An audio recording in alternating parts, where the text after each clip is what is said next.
Welcome to it. Welcome to it. It is 1 o'clock on a Monday afternoon, so it's a slightly different start time for our Monday episode of the Talk That Talk radio show. I am your host, Terrell Chatterbox Emerson, in studio with Alex Wright of the Las Vegas Review-Journal. Alex, what's going on with you, brother? Not much. Always a good time of the year. Summer League, things slowing down a little bit, and look at this. Look at us here at Summer League on the main stage, getting the show in today. That's awesome. Going from the bowels of Greenspun Hall, and you covering it as a student at the paper, and me going here as a fan. There was like barely anybody here, and now look at what's going on. You actually were just talking about it before we started the show, right? You kind of opened everything by saying, like, the building just kind of opened its doors maybe, 30 minutes ago. Mm-hmm. We have 30 more minutes before the first game of the day here from the Thomas and Mack. You kind of just highlighted it, right? Second straight year doing our show here from the Thomas and Mack, from the concourse of the Thomas and Mack. Shout out to VSL Productions, right? Shout out to VSL, everybody behind the scenes right now. We actually have an entire group behind the camera right now running this entire show, so we thank you guys. We appreciate you guys. But full show today, right? 3-hour show, packed show. I do have surprises, right? I came out earlier today and announced one of our announcements. Ben Golliver will be joining us in hour number 2 of the show. Talk some NBA Summer League with him, obviously, right? It's not too much in the realms of basketball that Ben doesn't cover. So we're going to get to kind of peek in and kind of see what's going on with Ben and see what was kind of cooking up there for him, right? But before we do it, we're going to intro the show the typical way that we always do. Episode 42 of Season 7 of the Talk That Talk radio show in totality. This is episode 368 of the Talk That Talk radio show. And again, my guy Alex Wright kind of just said it, but this show is not being shot from the beautiful studio at the Harry Reid Research and Technology Park over on Sunset. It's actually being shot from a place that we know very, very well. We are on the concourse at the Thomas Mack Center. We are maybe, 20 feet away, maybe? Yeah. 20 feet away from the actual building, from the actual lower bow, I should say, over at the Thomas Mack Center. Again, day 5 of NBA Summer League. Ends on a Sunday this time around and ends on the 20th. Again, we'll get some more Summer League action in hour number 2 of today's special 3-hour show. But I'm going to do my mom's tip in, right? We're going to get to socials. We'll do that. We'll do all of those things. And then we'll get right into the show. Let's start with the socials first, right? Let's go ahead and do it. If you guys are watching via YouTube, we appreciate you. If you would like to watch on YouTube, all you have to do is go to YouTube, go to the search bar, type in Talk That Talk Radio Show. Once again, go to YouTube, go to the search bar, type in Talk That Talk Radio Show. It's pretty much the same across every platform. You guys can do that on Apple Podcasts, Spotify, Facebook, Instagram. The one thing that's different is our Twitter. Our Twitter is at Talk That Talk LV. Once again, our Twitter is at Talk That Talk LV. It's a lot to get to. We'll get my mom's tip in to kind of start us out right, and then we'll get right into the show. I don't know if I've read this tip in or not before, but my mom's tip in today is a quote from David Brinkley. A successful man is one who can lay a firm foundation with the bricks others have thrown at him. I'll read it one more time. A successful man is one who can lay a firm foundation with the bricks others have thrown at him.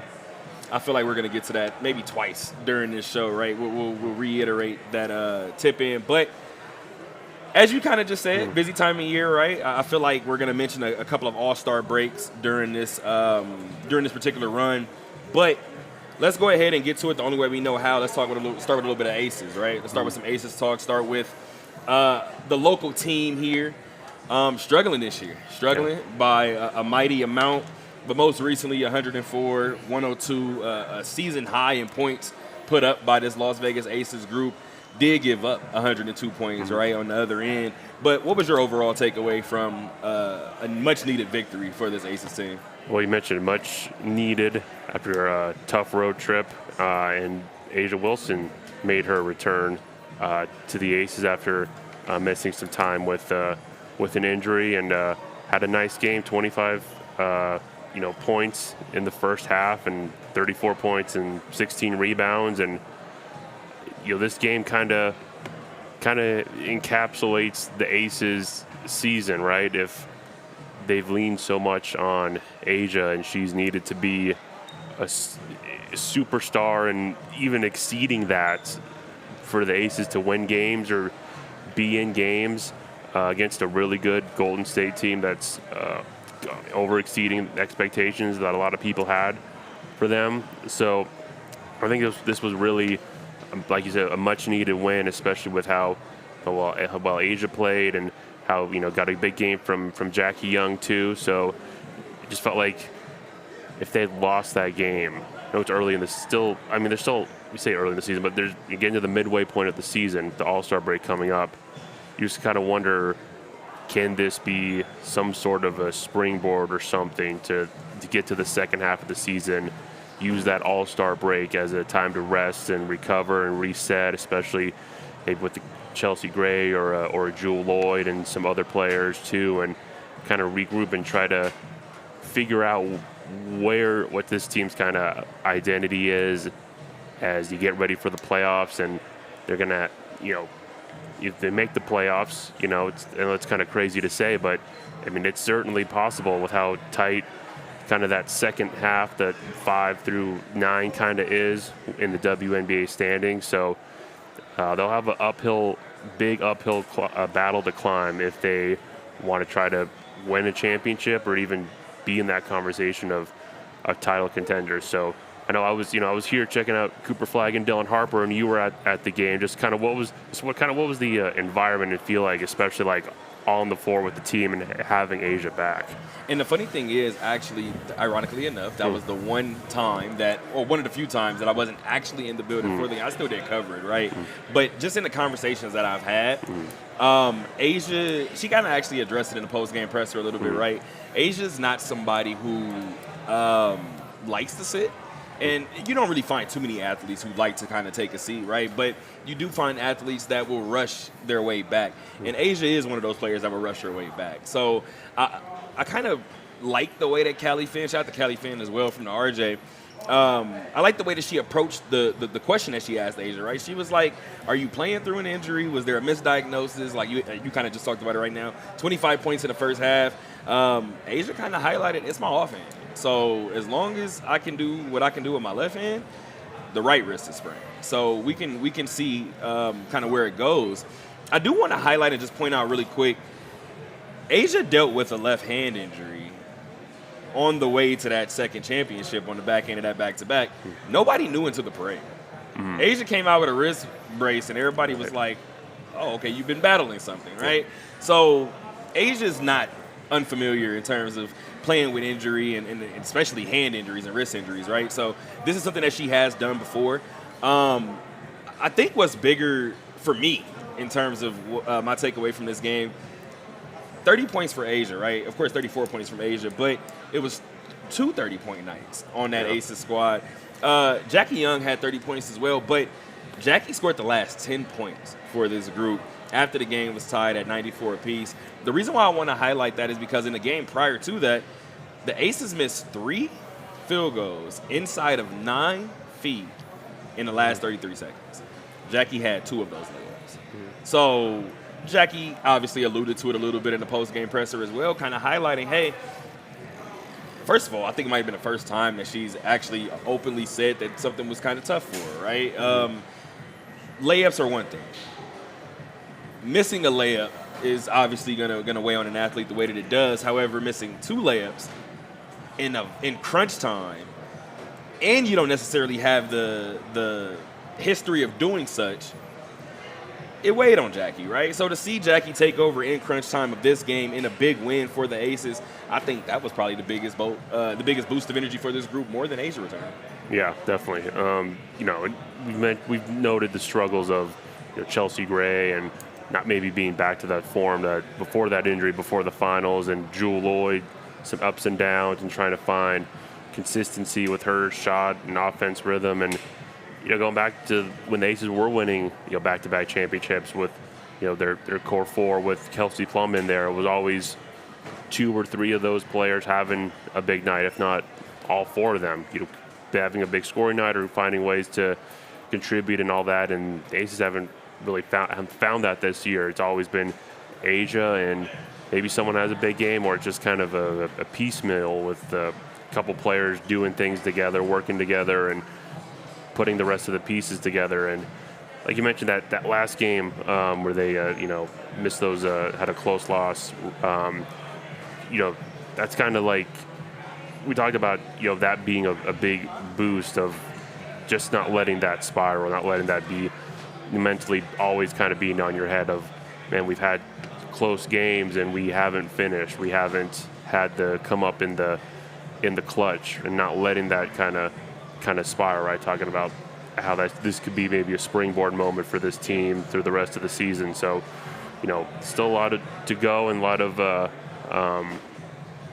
big win against a team that kind of near in the standings, and could be important come playoff time or come seeding time, come to the end of the regular season, of trying to get a good seed and maybe try to avoid New York or Minnesota in the first round, and get a little bit easier matchup as a 6 seed or a 4 or 5 seed. But still, you mentioned the defense. Something still that kind of looking at this Aces group is something that the inconsistencies, the ups and downs there. I think that's kind of more of my bigger concern, I guess, going the rest of the way, because we just see how many good players there are, how many good teams there are, that those lapses on defense could be what really cost the Aces. Maybe not as though someone struggling to get their shot or whatever. I mean, we're at a point still in the season, and I like the fact that you keep highlighting and keep reiterating that we're in the early portion of our season, right? Or still would be deemed the early part of our season, because we do have an extended season this time around, right?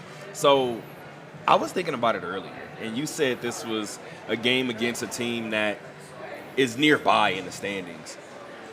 Alex, it looks like everybody's nearby in the standings. I was doing some research last night and prepping for the show. Yes, the Aces are 5th in the West. Yes, the Aces are 9th in the entire WNBA with a 10-11 overall record. They just beat a Golden State team that's 10-10.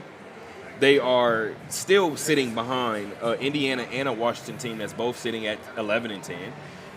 And then if you move a little bit higher up in the standings, Atlanta's only 12-9, right? So you have a 2-game stretch where, I mean, you have 2 solid games if you're Becky Hammond and the Las Vegas Aces, and you're right back in the thick of things in terms of competing for not only a playoff spot, but competing for what the eventual Vegas Nighthawks, what we'll get to later on, is hoping to get, or we're hoping to get, which would be a first round, which would be the first round home court advantage, which I talked about it earlier this year. Last year, it was this Aces team is still a top 3 team, right? As long as it finishes somewhere in there, we're fine.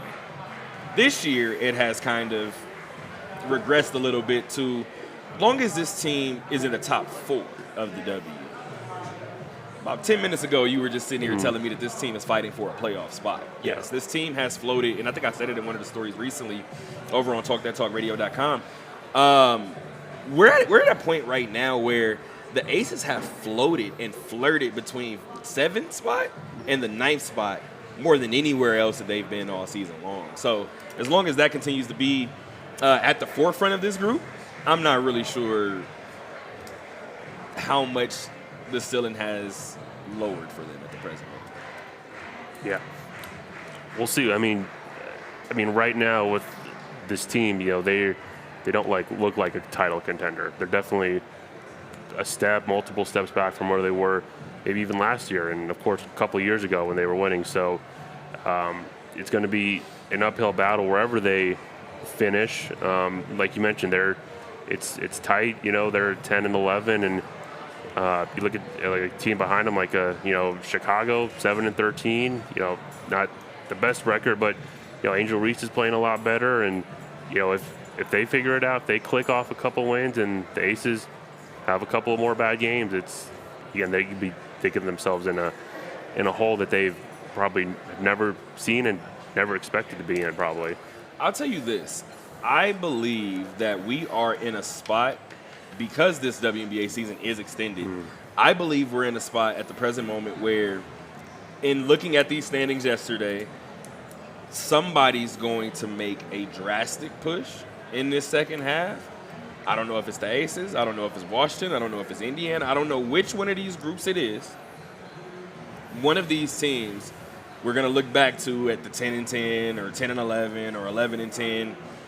And these teams at the end of the season may be 10 games over 500. One of these teams may be in that spot. Do you want to know where my gut is leaning? Where is it? It's leaning toward Indiana. Mm-hmm. And I probably, if you told me early in the year that this team would get rid of DeWanna Bonner and I would be saying that, I would say you're crazy. I don't know, man. We're getting ready to talk about it right now in terms of Caitlin Clark, but the CC effect is a real thing. It's a legit thing. It's a real thing. I think Indiana just plays with a different vigor when she's on the court. Yeah, definitely. I mean, not just an elite shooter, someone that once you get, like so many people have kind of said, once you get past midcourt, she's in range. So you have to guard that, and I put so much attention there. But her skills as a passer, getting Kelsey Mitchell involved, and Aaliyah Boston continues to get better and expand her game as well. So you've got a big, strong, big three there, and everyone else kind of contributing, and like you said, kind of a different vigor. You see some kind of the way Caitlin Clark kind of plays and lets that fiery side out. You feel like a lot of their team will kind of feed off of that, and especially a lot of high hopes for this team coming into the year. Like, okay, can this team with Caitlin with the full off season and everyone else, can they be in that spot to challenge New York and Minnesota and Vegas, be in that top four, that top three? So I'm sure that's also kind of a little chip on their shoulder too, to probably finish this year strong or maybe make a big run. And honestly, we'll know more in the coming days, right? Because I'm gonna hopefully get an opportunity to play or let you guys know a little bit about the interview that I had with Fran Reardon of the Las Vegas Aviators, right? And I had a question about that I likened to substitute teachers almost, right? And or even regular teachers, right? Sometimes you get a group, it's a Friday morning, and you're like, hey, I know you guys are excited for the weekend, but we still got work to do. Like we got to just finish. We got to run through the finish line, and we'll be fine, right? And I think over the next couple of days, we're going to see which teams run through the finish line and which teams kind of back in through it. And the Aces appear to be backing into it before getting a season-high offensive explosion from this group. Their last game before the break is on Wednesday, 5 p.m. They are back on the road. They're headed to Dallas to take on the Wings. But speaking of Caitlin Clark, we kind of just highlighted it a little bit, right, just in terms of what she has meant to the W. Yes, we're going to get to the All-Star game, right? I do want to highlight one thing really quick before I move on. I don't think people talk about it enough, but you have to know your power, right? And I do believe when Caitlin Clark is sitting on a podium, whether she played or not, and she's sitting on that podium and she says, hey, we just won more in terms of this Commissioner Cup bonus than we would win if we won a championship. Yeah, I don't really know. Kathy's got to figure out what's going on with that. And then to double down in a situation like the All-Star game, in terms of when you're drafting your teams, yeah, I don't really know if we're allowed to do this, but I'm trading my coach. Like, I do think when you're a person, when you're a player like Caitlin Clark, when you're a player like an Asia Wilson, I don't know why I blanked, like an Asia Wilson, you have to know where you can kind of use your seniority, right? And Caitlin Clark was like, yeah, no, Fee, we're trading coaches, right? Let's do it. I do like that aspect of it. I think this is only going to make the WNBA All-Star game a lot better. I have one point to make about this All-Star game, okay, and I'll let you have it. And I'll go wherever you want me to go. Okay. For everybody talking about the WNBA season only being 44 games, Caitlin Clark missing 9 games, I think, to the point when she was named a starter. So what? I don't really know what else to say besides so what? Get over it. These things happen. These things are going to happen. Now, the only argument that I will take It's from the players. And the only argument that I'll take from the players is challenging the seniority part, right? It's only her second year in the league. But how many times do we see in the NBA a play, and I'm going to say some names, it may not definitely track, but let's just say some names throughout the years, right? Let's say a Tracy McGrady. Let's say a John Morant. Let's say a Dirk Nowitzki, a Dwayne Wade. Some guys may go through injuries throughout the year. If they were healthy, they would probably be on top of this ballot anyway. So therefore, I go back to my original point. So what? Get over it, dog. Imagine the WNBA All-Star game without Caitlin Clark this year. It's not gonna happen. No, that would never happen. I mean, like you said, like these players that are top 5, top 10 in their league, right? Like they deserve their spot. Like I don't know, just people just trying to look for something to argue or make a big deal out of something that's not. I don't know if you saw those quotes about the MLB All-Star game and some of those pitchers and all that, but I feel like the MLB might have a little bit more of an argument. Maybe a little bit. I mean, let's not get worked up over an exhibition game that doesn't mean anything. I'm not gonna lie though, Alex. If they put together an all-star team if they did a Vegas all-media team, first, second, and third, and you didn't make it, I'm not gonna lie, Alex. I know you to be as humble as ever. You would be like, excuse me, quick question. Who did the voting? I just have a quick question, really quick. If I don't make any of the teams, we have a problem. Yeah, I mean, look. Say it, Alex. It's okay. I'll take whatever place I'm on, and if I'm not on, hey, way too whatever. humble for me, guys. This guy is way too humble. But we do have our all-star starters, right, in terms of this game. In terms of Caitlin Clark, she picked 1, 3, 5, and 7. She has Aaliyah Boston, of course, a teammate. Sabrina Ionescu, Asia Wilson, and Satu Sabali. In terms of Nafisa Collier, she picked 2, 4, 6, and 8. She has Brianna Stewart. She has Alicia Gray, Nneka Ogwumike, who was playing like an MVP once again. And she has Paige Beckers. I've kind of been very vocal about my love for Paige Beckers and what Paige has been able to do just in her career already, right? I'm not even talking about just her professional career, but in her entire playing career. To see her get the nod in her rookie season, to see her be as big as she has been for Dallas, obviously playing through some injuries as well. Just kind of what's your takeaway from this starting group, from the teams that were picked? Are you leaning a particular way, looking at the starters? What's going through your mind? Not really leaning any way in terms of who I think could win. Just like you said, Paige Beckers in her rookie year getting a nod.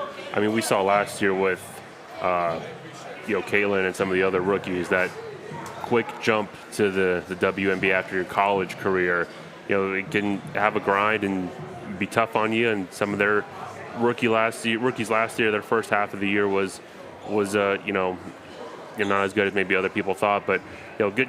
Shout out to Paige, like you mentioned, dealing with the injuries in college, right? Even she had a lot of hype and a lot of buzz around her too, and us people that follow sports and watch women's basketball, we knew that didn't waver as she dealt through those injuries, but the outside or not mainstream people that follow maybe lost a little bit of buzz, and kind of maybe compared to the buzz that Caitlin Clark has of drawing in the casual or not basketball fan, and it's good to see her getting that nod. And then you look at Alicia Gray with Atlanta having they're exceeding expectations. They're having a great year, and just looking more at this roster, I like this trio of Fee and Stewie and Nneka there.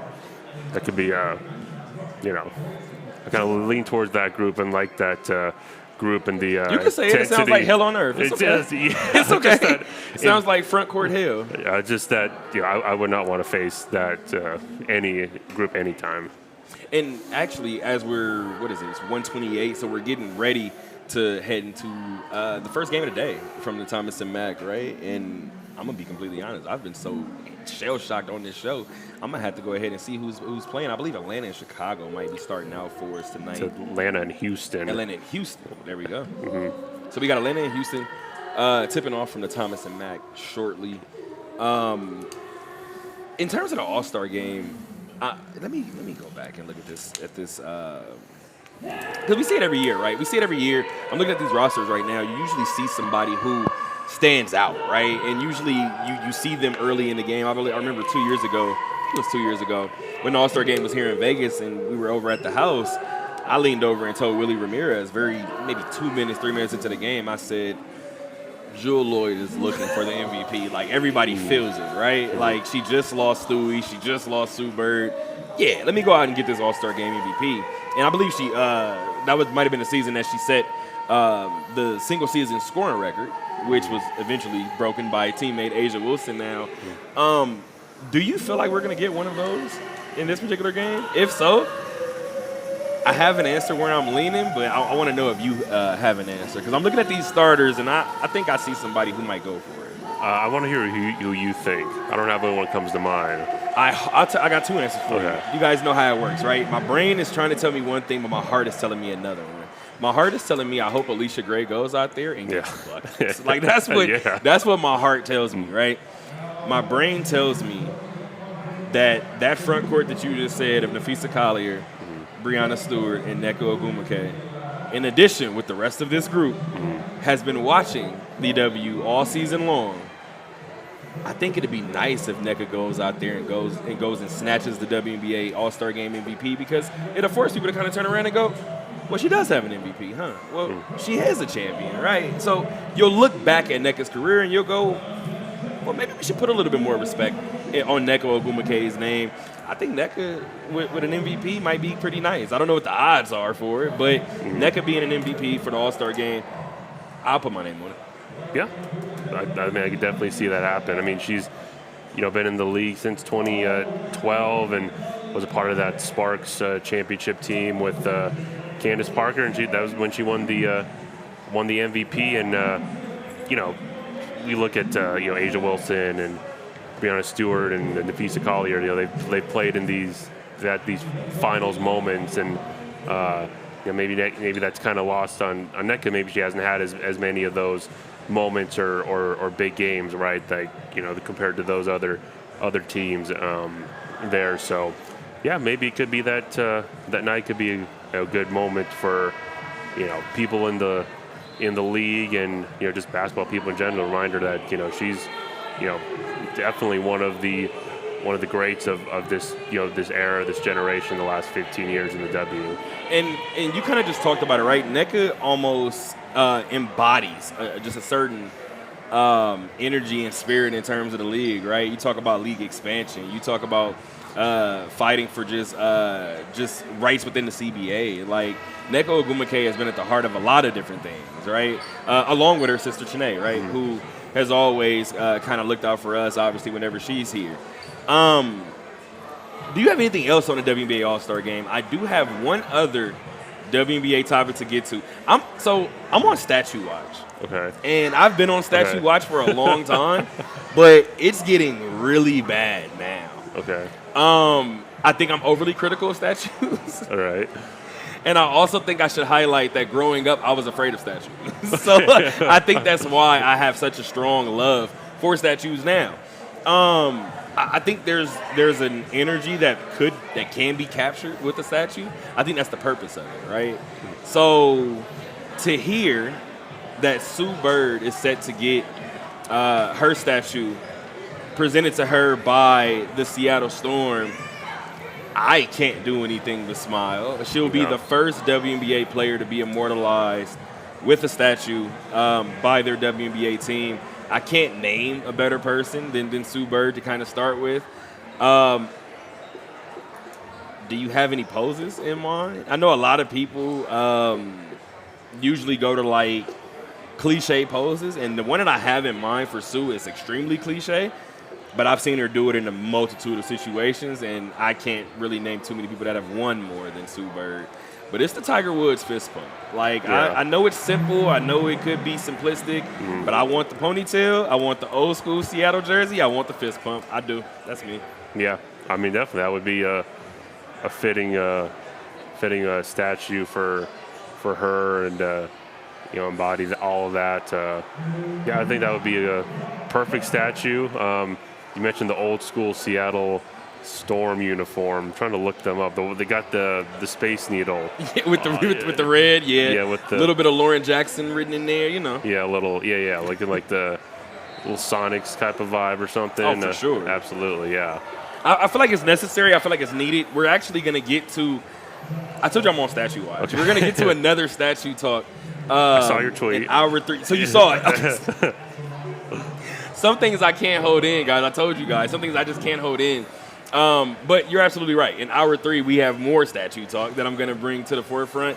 But now since we're here, right, I have 2 kind of breakaway points in terms of the Sue Bird statue conversation. Okay.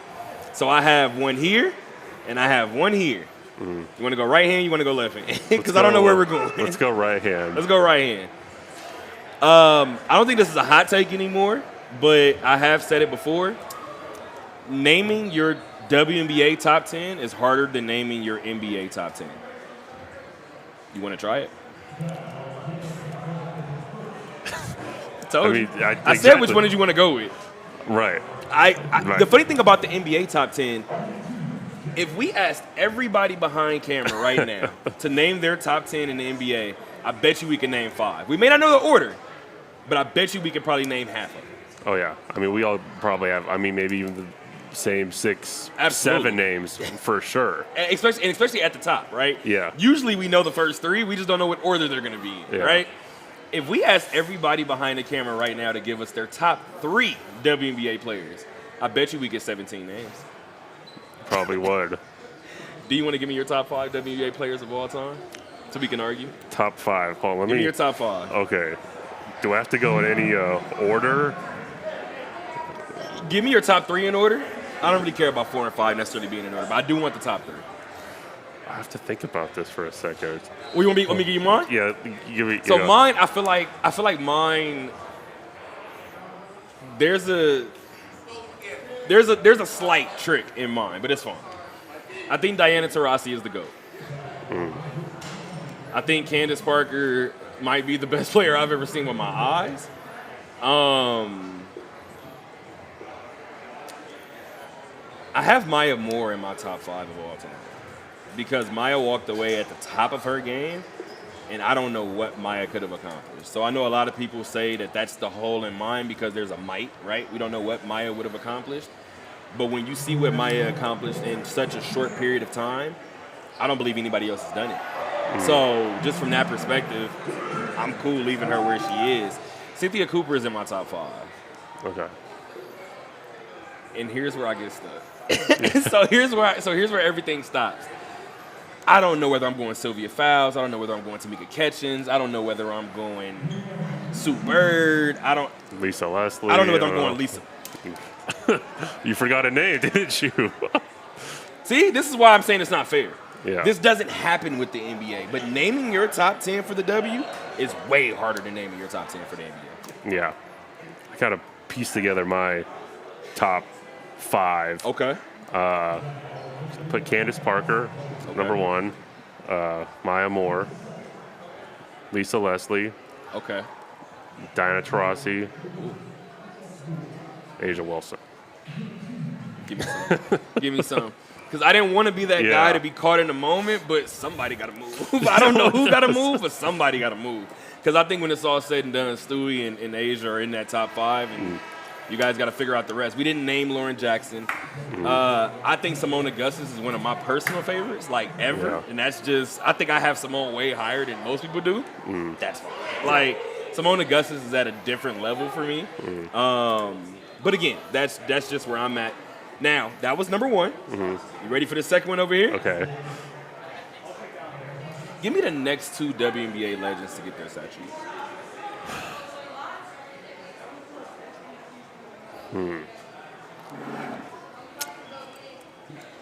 I would assume Diana Taurasi doesn't have a statue, right? No.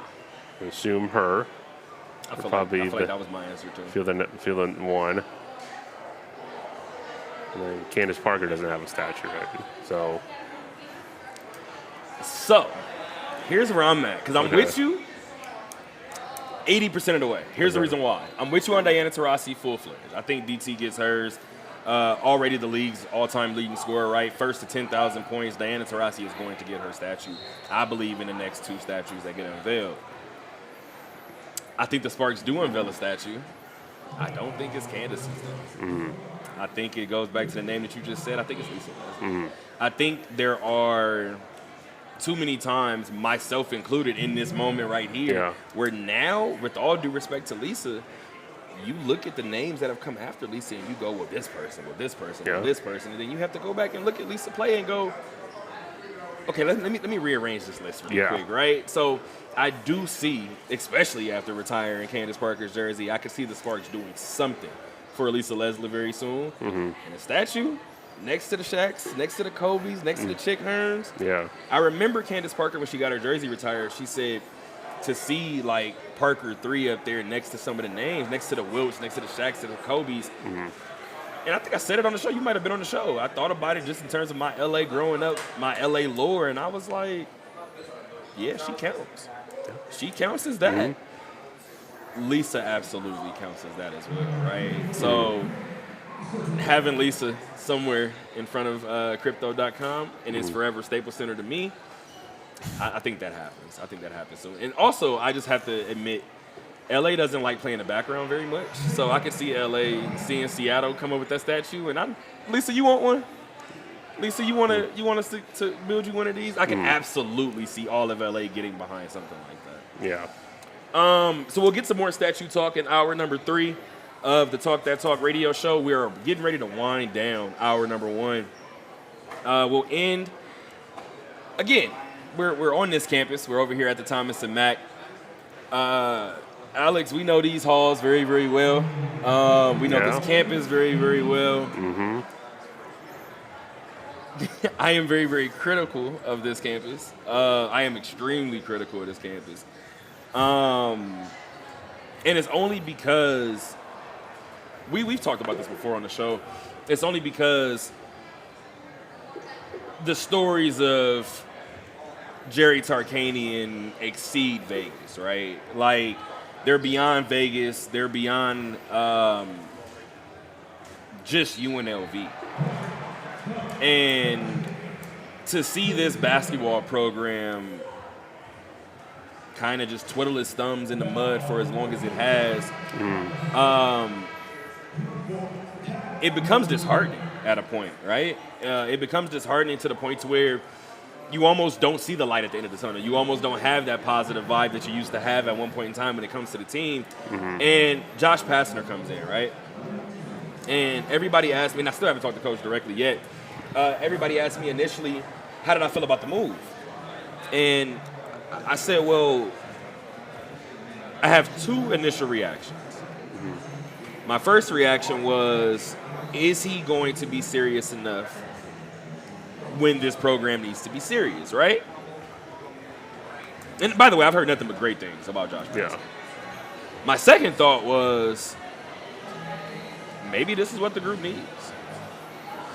And for anybody that's covered or followed my coverage of UNLV basketball, my coverage in general of anything here in terms of Las Vegas, I try my best to be as cut and dry, be as open and honest as possible. I talked about my frustrations with Kevin Kruger, right? I told Kevin myself. I think he was trying to not lean into being the bad guy almost, right? I told you before, I talked to people who played on Kevin's team growing up, right? And played against Kevin. And when they described Kevin Kruger as a player, that wasn't necessarily the way that they described him as a coach. Mm. And I thought that was the problem for this group, right? So I felt like maybe you needed somebody that would come in with a little bit more Carlin Hartman, for lack of a better person. Mm. Somebody who was absolutely going to get into your ear and chew you out if you need to, right? If you need to hear it. Josh Pastner comes in, and I said it right away. I feel like this first year, I don't know how much I'm going to try to judge it and analyze it and critique it, because we talked about the recruiting situation for this group. UNLV just seems like they were behind the eight ball. It seems like they got started a little late. Seems like they did get, and this is no disrespect to the recruits, it seemed like they did get forced into some plan B, maybe some plan C situations. Josh Pastner still built the squad, right? I kind of actually likened it to Marvin Menzies when he first started, right? It wasn't as bad as when Marvin Menzies first started, but Marvin had to essentially build a team. Marvin was essentially begging players to come play for the UNLV Running Rebels, which also is gross to me for a different reason. But you fast forward now to Josh Pastner. Josh Pastner goes out and he assembles his team, he builds his team, and then you're just slowly seeing residue across the city, across the valley, from areas that Josh Pastner has been. And the last coach that did that was Barry Odom. And I said, okay, I'm starting to see a footprint throughout the valley. I'm starting to see a footprint throughout the city. And then you go and hire an ex-Rebel to your staff. I said, this is where the changes start to happen. And now you know exactly where I'm going. Because the hiring and the return of Stacey Augmon to the UNLV basketball program could be the exercising of demons that I talked about before. I said this before. I felt like UNLV basketball was not going to be successful until they did something similar that the Detroit Lions had to do. When Dan Campbell got there, I will always remember Dan Campbell calling Matthew Stafford in the office and saying, hey, I'm not going to ask you to stay. I just want to know how to fix this thing. Where do I start? The week after we saw Barry Sanders in the building, I told everybody then, Detroit is on their way up. He didn't make those mistakes, but he made it a point to go correct those mistakes. A year later, we see Calvin Johnson in the building. It's not a coincidence that we just saw the Detroit Lions participate in the NFC Championship not too long ago. Josh Pastner is coming in. You're hiring an ex-Rebel. You're adding him onto your staff. And then you go bring Stacey Augmon in. But what is he here to do? He's a director of community engagement. Let's talk about the UNLV football program for a split second and talk about Hunky Cooper and the position that he holds as the director of community engagement. This is how you change the inner workings of a program, and this is how you do it the right way. Exactly. I mean, just that, that championship team, that run with Jared Tarkanian, for so many of these UNLV basketball fans here, that's the most important. For these Las Vegas people in the Las Vegas community, it's like their greatest sports memory, people that remember that. And kind of talk about exorcism of some demons, right? Stacey Augmon was on Dave Rice's staff when, Dave got the boot middle of the season, and it's like, is Stacey going to stay? Is he going to be the interim? Does he have a shot to maybe even be the next head coach? And he didn't get that chance. And I think that treatment of Stacey, but also the boot and Dave Rice, that upset a lot of people too, because Dave was a part of that team as well, and we saw what all the goodwill Lon Kruger did of trying to make some connections back to that squad when he came in here. And I think one thing I remembered is, Josh Pastner talking about it at the presser and all that, is that, he's a West Coast guy. He remembers watching UNLV basketball. I mean, he is, outside of Las Vegas, he's like the prime example of why people know about UNLV, not in Las Vegas. People that didn't go to UNLV, they know about running Rebel basketball. And he knows that there's a lot of people here that want to come to the Thomas Mack and want to support it, but they haven't had a reason to, because they haven't been in the NCAA tournament since 2013, and that plays a part in that too, right? Like, oh man, this program's ignoring its past and all that, and they're not winning. Like, that's kind of the double whammy. I don't want to come out and see that, but to see him, be out in the community, to see, Stacey Augmon's role, and it's gonna bring a lot of happy memories and a lot of smiles to a lot of people to see Stacey Augmon there wearing that UNLV polo with players and other staff. I see, remember we talked about all that, the picture of Ray Brewer from the Sun posted of Josh Pastner having dinner with all the high school basketball coaches. He had all the the big names, Coronado and Gorman, and Liberty, and all the big names. Freddie Banks, who played basketball here. He's a coach at Canyon Springs, right? So, those, just with this program, there had to have been a lot of work done besides the basketball product to get people engaged and to get people interested in it. And I feel like Josh Pastner, you mentioned the recruiting element and him being out of the coaching game and being on TV and not being in it, not being like an assistant or anywhere else, where maybe that played a little bit into it, of him just trying to get back into that rhythm of that and trying to find, maybe losing out on some guys or not getting their top guys and all that. Right. But this is where the other part of it is, of getting people engaged. He's talked about it. We wanted to be Las Vegas's team. He wanted to be the people's team. This is the OG Las Vegas team. The Rebels, people from Las Vegas, embrace that rebel, mentality. I remember when my dad moved out here in the 90s, as being a Marine recruiter, his parents back in Virginia would call and be like, so are you living in a hotel? Does Las Vegas have churches and Exactly. schools and all that? And people, embodied that. A lot of people didn't know, anything about UNLV or Las Vegas as a community, and the people had UNLV to rally around them. And again, you kind of just talked about UNLV kind of being the first true love for this city, right? The Vegas Golden Knights go out and win a championship. Aiden Hill is Aiden Hill, right? And then Aiden Hill reveals a UNLV Larry Johnson jersey. And I don't know if I heard the strip louder on that day than seeing that Larry Johnson jersey. But I do want to highlight really quick and just commend Kevin Kruger, because you just kind of gave him his flowers now. And Greg Anthony is somebody who continues to give Kevin Kruger his flowers, right? And one of the things that I was thinking about recently, Kevin Kruger reached out to the alum, right? To the people that helped build this program. Being a person that helped build this program, it to me, it seems like Kevin Kruger reaching out to former players allowed the possibility for Josh Pastner to reach back, right? And I say that to say, I remember when, actually you should remember, when I was trying to get Larry Johnson. I was trying to get a Larry Johnson interview when I was at UNLV. Somebody from his team contacted me and was like, well, as long as you have UNLV in your first couple of words, he's not going to respond. And I was like, well, why not, right? And that's when you kind of start to learn the inner workings of just relationships that haven't been mended, the olive branch hasn't even been extended, right? And there begins a resentment with that.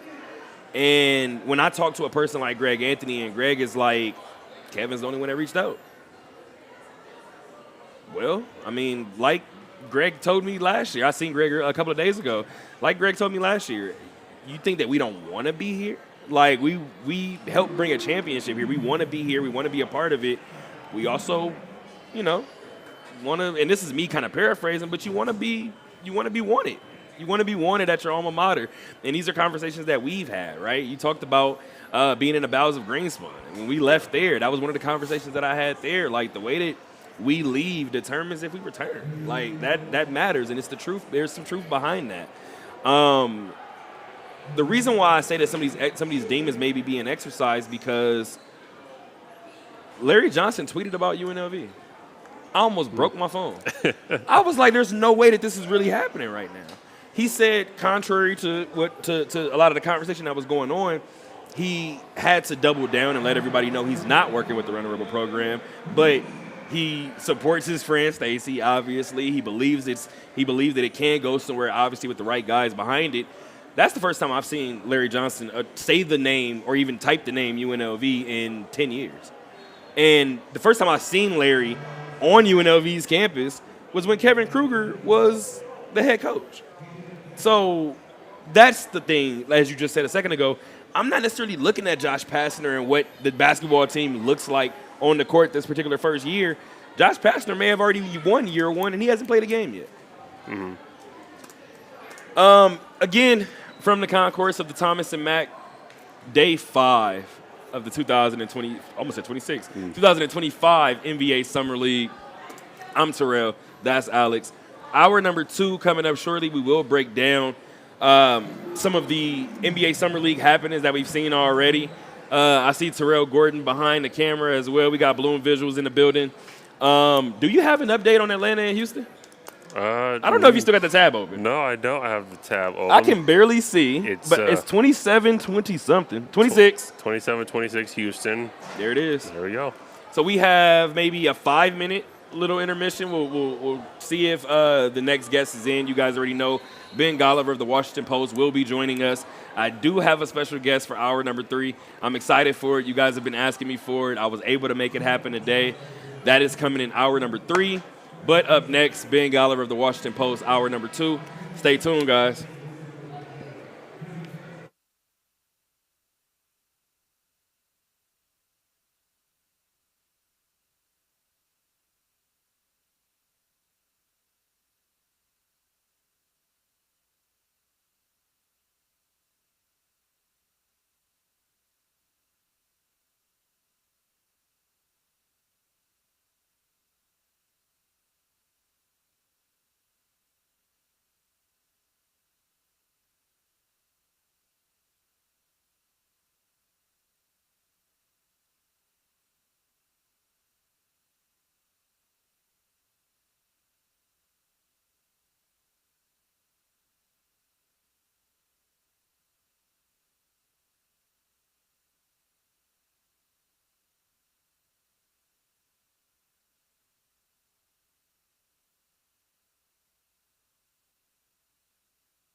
hour number 2 of the Talk That Talk radio show. I am your host, Terrell Chatterbox Emerson. That is Alex Wright of the Las Vegas Review-Journal.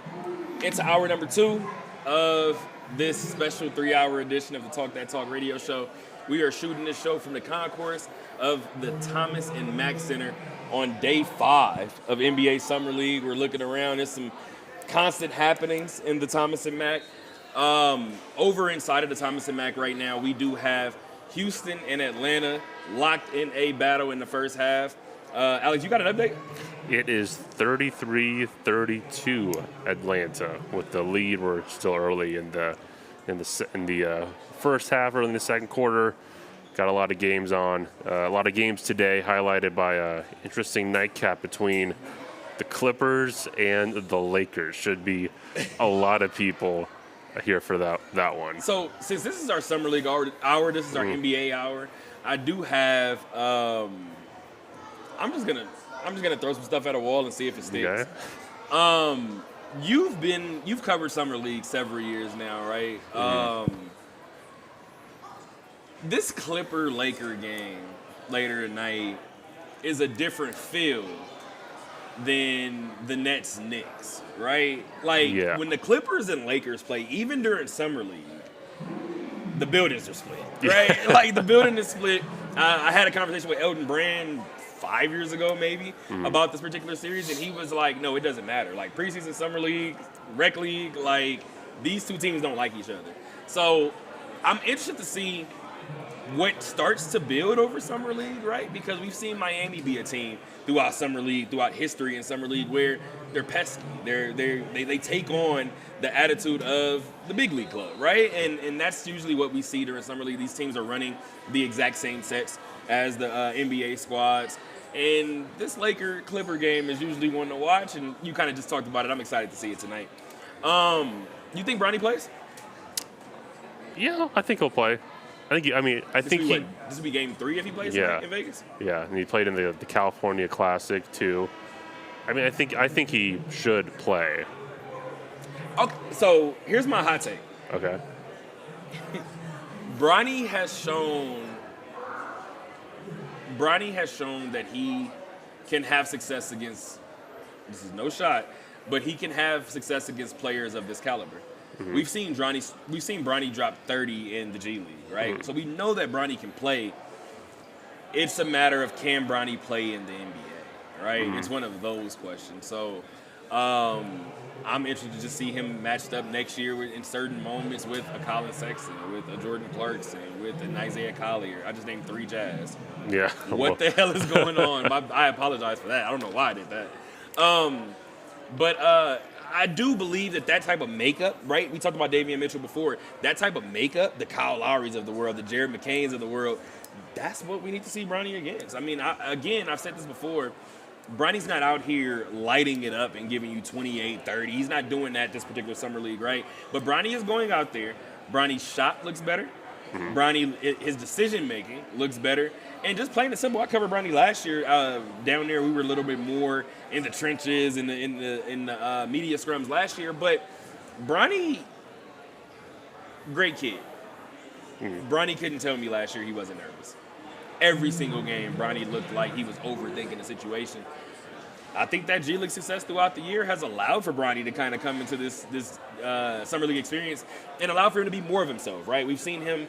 It appears that he's regressed, but he's going back to high school and college just from the standpoint of comfort, right? Mm-hmm. In college, I made that face because in college we never really saw Bronny get comfortable on the offensive end, but we saw Bronny get comfortable on the defensive end, right? Mm-hmm. So if Bronny continues to lead with his defense, understand that that's the way he's going to get minutes on the NBA floor, I think Bronny's in a perfect spot. I don't know if he necessarily needs to play anymore. Yeah, that's definitely the thing, especially for smaller guards. It's that physicality, it's that toughness, that adjusting to the speed of the game and doing things like playing good defense, facilitating, moving the ball, getting shots when when you need it, and just kind of overall putting you and putting your team in a great spot to succeed. Now, trying to figure out how I want to break this down, right? We're obviously going to ask Ben Golliver when he gets here about Cooper Flagg and the showing from Cooper. Most recently, Dallas actually did note that they were going to shut him down for the summer. We usually see that, right? We usually see top 5 picks, even some lottery picks get shut down in the first weekend, maybe after the first weekend or so. I think Wemby actually even played an extra game that I was shocked that he played a couple of years ago. So here's where we're at. We can do this one of 2 ways. We can talk about players like Bronny and guys who are getting their second and third cracks at this NBA Summer League, or we can talk rookie standouts and guys like Cooper Flagg. You want to start there, or do you want to start with second-year guys? Let's go with the rookies. Start off with that. Let's do it. Do you want to start, obviously, with the number 1 overall pick in terms of Cooper Flagg? Yeah, I mean, I was at his second game when he played the Spurs.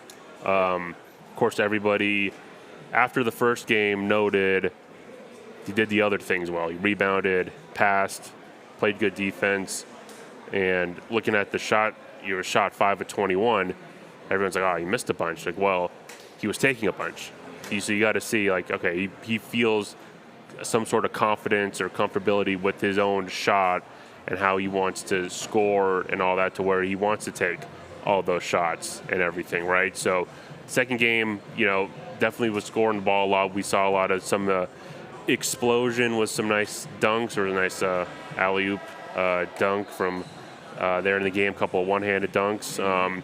Just kind of saw that thing, this aggression, this mindset of, not being afraid to take a shot, not being afraid to attack the basket. He went for a one-handed jam on one of his dunks and missed. I mean, that's going to happen. But this is the Summer League. This is the point where you want to see guys. You want to see them do well, but you want to see their mistakes. You want to see, okay, his footwork, or it's how is he or has he not creating separation? What does he need to fine-tune or tweak on his shot? How does he play with the system? How does he do with guarding guys? So, overall, I'm looking at Cooper Flagg, being a bigger point forward, going to probably handle the ball a decent amount, especially with Kyrie out. They'll probably put him in a lot of positions like that, and got a lot of other good players around him, other role players around him in Dallas, where he doesn't need to do everything. So, I thought in 2 games we saw a good, this was a good Summer League, I think, for Cooper Flagg, is showcasing his scoring, and then doing all the other things that Dallas is going to need him and want him to do. Now, I'm happy that you said it, and I'm happy that you attacked it the way that you did, right? Because I was talking to Jason Hart a couple of years ago, heading into, obviously, former G League Ignite head coach, right? And we were talking about the G League guys, and he was like, this is your chance to go out there and make the mistakes. Like, you go out there, you play the game, you try to be as free as you can, you're learning the offense, you go out there and you make the mistakes. You don't be married to the mistakes, right? And in talking about that, only because I don't know if I'm going to be able to get a chance to do it later on, I want to highlight and shout out Ron Holland for a quick second, right? Because those 29 points the other night in the Cox Pavilion, you want your second-year guys to look like second-year guys, and that's the way you're supposed to look. If you rode the bench on a playoff-performing team, when you get your chance in your second Summer League, you show what you were doing in practice against that playoff team, right? Ron Holland going out there and showing what he was able to show, I believe it was yesterday, maybe 2 days ago. That's obviously a big feather in the cap for this G League Ignite group that is now defunct, right? But going back to the mistakes that you kind of just talked about, you want to know why I believe Cooper Flagg was 5 for 21 and or just kind of showcasing everything else that he was able to do? This is the last little bit of free basketball that Cooper Flagg is going to play for the next 2 years or so, right? Like, I think Cooper is one of those very, very intelligent players to where he's going into a situation understanding, hey, I have Anthony Davis. I have Klay Thompson. I have a couple of 4s, a couple of 5s in this league, or in this front court that have played in this league. The P.J. Tuckers of the world, the Najee Marshalls of the world, the Daniel Gaffords of the world. Oh, yeah, and by the way, when he gets healthy, I have Kyrie Irving as my point guard. I think what we saw out there was a guy getting one more final chance to play free basketball. So this is going to be the last chance that I have, like I said, for the next 2 years. to be that guy to say, hey, give me the ball and move. I have 4 other guys on my team that can do that before I do. So I think Cooper Flagg, which, by the way, I know everybody looked at me like I was crazy, but this was before the first overall pick landed in Dallas. I said, yes, the Lakers will ultimately win this Luka trade. Dallas is going to win a championship off of this trade before the Lakers do. And the world is going to flip, and I understand it. Dallas is positioned to win a championship today. Yeah, I mean, you've got the young superstar. You've got other superstars, too. I mean, The D'Angelo Russell signing is not being talked about at all. That is, too. I mean, like, you look at you mentioned some of the other guys that were role players on the team a couple of years ago are still there, and that's a big thing in the NBA with this new salary cap and second apron and all that. You might get 2, maybe 3 superstars to big contracts, and you're going to need to fill it out with, role players and guys off the bench that are going to be able to do the little things or fill in the other voids. And one of the things that I said before I realized the number 1 pick was landing in Dallas, I said, if you're Dallas, I look at the Najee Marshalls, I look at the P.J. Tucker, or the P.J. Washingtons, I try to see if I can go get a Jimmy Butler, if I can go get a Kevin Durant. And you kind of just highlighted, they didn't get a Jimmy, they didn't get a Kevin Durant, but you kept every other role piece. So, I mean, I know a lot of people don't want to hear this, but I think Dallas is definitely a team to watch heading into next year. And Cooper doesn't have to do very much. So I think that's the best part of it, right? But when you look at these overall, these rookies in general, do you want to talk about some of the rookies that aren't playing? Because that is one of the things that has kind of popped up just in my Rolodex, some of the things that I've been looking at, some of the things that I've been taking away just in terms of trends, right? Yes, injuries happen when guys are playing in the offseason, and we've seen a lot of key injuries. Whenever Ben Golliver gets here, we'll discuss that with him as well. We've seen some injuries toward the end of the season, right? And those injuries I have actually highlighted and at least tried to put a magnifying glass on. You look at a player like a Tyrese Halliburton, you look at a player like a Jason Tatum, right? Those are guys that, sure, with all the jokes and everything else, they didn't really even play during the Olympics. Those are guys that played basketball for 2 years straight. Yeah. And that's what I saw. When Bronny had his cardiac arrest scare at USC, first thing I said was, when's the last time Bronny didn't play basketball? And everybody kind of looked around. Bronny's been playing for about 1.5 years straight. We're seeing these athletes go through that, right? And I do think while you do want your Ace Baileys and your VJ Edgecombs of the world to go out there and go play, you do want to be able to protect your investment as well. How do you balance that, or how do you believe teams should balance, okay, you have a hip flexor, okay, you have an ankle sprain. It seems like some of these guys being sat out is more precautionary than it is the actual injury. I don't know if these things are wrong in doing that. No, I mean, especially like you mentioned, the investment of losing someone comes out here, tears their Achilles, they lose that, not just that whole year of the rookie contract as part of the rookie deal, where they're in theory cheaper than that next contract, but you lose that whole off season of training and getting stronger and training with the big league guys, right? Because we talked about it so much. That's one thing with Cooper Flagg, right? Like people are going to talk about, okay, well, this year is his year. Like he's going to need to get stronger and just get even more acclimated to the speed and the strength and the physicality of the game. So you lose out on that if someone comes out here and hurts themselves in a summer league game, and it's just injuries are going to happen. It could happen at practice. It could happen training by yourself. But I think these teams, they kind of know their plan with their rookies, with their top picks. So I think they're just being more precautious of, like, let's just wait till we get the whole team together in our facility and practicing, and let's just use summer league as a chance for other guys, second-year guys, maybe some potential two-way guys, whether other G League guys, to get those reps to get better. And maybe we've seen a lot of guys that are high draft picks come back to G League, to the summer league for a second year. So maybe some of them do that. It's just the thing where you have to, like you said, you need to protect that investment, because if Ace Bailey comes out, or Dylan Harper with his groin injury, if he comes out and hurts himself, and that's a year lost with the Spurs and their plan of not having him. Well, you kind of just talked about it too in terms of Dylan Harper, and I'm a huge college basketball fan, right? I watched Dylan jump 2 separate times this summer, and I was like, I didn't know he can get that high. And it goes back to kind of what you just said before. These guys are out here, they're playing with a different motor. They're playing with a different energy. Like, yes, these players are out here, they're doing something that they've done their entire lives, but they're doing it on a stage that they've never done it at. If I'm Dallas, or excuse me, if I'm San Antonio, I'm not going to lie. I saw that Dallas game. I saw Dylan, or his first game. I saw Dylan jump out of the building. I said, if I'm San Antonio, I'll sit him down right now, like halftime. Like, you're not, no, ain't no way. No way in hell. You jump like that, and I'm putting you next to Wemby. By the way, I have Castle and Fox behind you guys.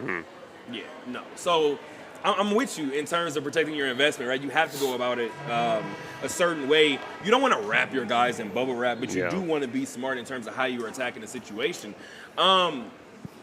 Ace Bailey. We'll talk about it more again when our guest gets here, but Ace Bailey, for me, I stand by what I said. You got to protect your investment. You have to. I believe Ace Bailey could have benefited from this Summer League run probably more than any of the top 5 picks, only because we talked about, at least I've talked about before, almost ad nauseum, his decision-making when at Rutgers, right? And I know a lot of people were talking about, two top 5 picks from a team that didn't make the NCAA tournament.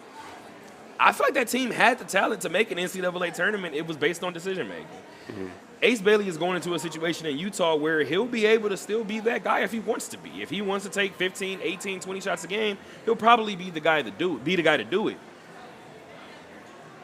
I don't know that there are going to be 15, 18, 20 good shots a game. And I think this would have been really beneficial for him to be able to kind of be around some other guys, a Cody Williams, a Filipowski like we actually talked about, or like I was going to talk about later. You have guys that you will build that trust with during a time like now, during Summer League, where when you're in a game and you see the shot clock going from 6 to 5 to 4, you don't have to pull up from 30 feet. You can actually dump it down low and see if your big man can actually go to the line for you, right? So that's one thing that I'm looking at, just in terms of year one, in terms of Ace Bailey. Ace Bailey has all the talent in the world. His decision-making is going to determine what type of player he ultimately is. You talked about second-year players a second ago, right? Oh, before I move on, sorry, guys. 2 other rookies that I wanted to highlight briefly. You talked about Cooper Flagg kind of not doing too much, right? Kind of doing a little bit of everything. You want to know who else I was really impressed with because I was a little nervous to see how his first showing was going to go? I was impressed to see Derek Queen with 10 points, 5 of 9, or I think it was 13 points, 5 of 9 from the field, 10 rebounds. I said, okay. I see that first stat line in his first Summer League game. That's the type of guy that turns into what you said earlier. Year 2, Summer League, first game, 28-14, similar to like a Jabari Smith type outing. Okay, so he's going to play one more game, and we're going to sit him down. And that's what I'm starting to see, right? I look at a player like a Walter Clayton Jr. I've said it before, and I'll say it again. I'm not going to come out here and claim to know more than anybody who does scouting, anybody who does drafting. You cannot tell me year after year after year that we watch players like a Carson Edwards, players like a Walter Clayton Jr., dynamic college scores. Every year I feel like the NBA tells me there are 28, 29, 30 guys better than this guy, and I just don't believe it. And then you go out and you watch Walter Clayton put the ball in the basket, and you have to revisit the draft stock. So you guys think 28, 26, 27, whatever the number is, you guys think these many guys are better than Walter Clayton Jr. So those are just 2 rookies that I've kind of watched from afar. But if we hear these names next year, and these names are giving us the 30 and 10s or the 20 and 10s or whatever that we're used to seeing, these are the reasons why, right? I do have some second year players to get to, but I do want to give you a chance to talk about either Derek Queen, Walter Clayton Jr., any of the rookies that you've been kind of watching.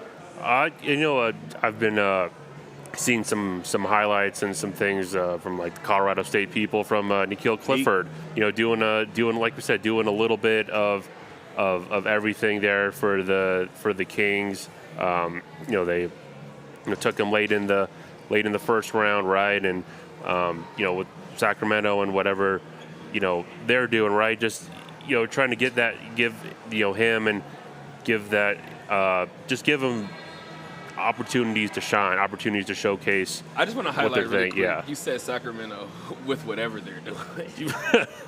I mean, I don't know. I don't know what that was me with Orlando yeah. like 4 years ago. Whatever I don't know. I think they're building a team. I don't know what's happening. Yeah. I feel the same way with Chicago. It's just teams that I'm just like, I think they're building a contender. I don't know. I don't know what's happening.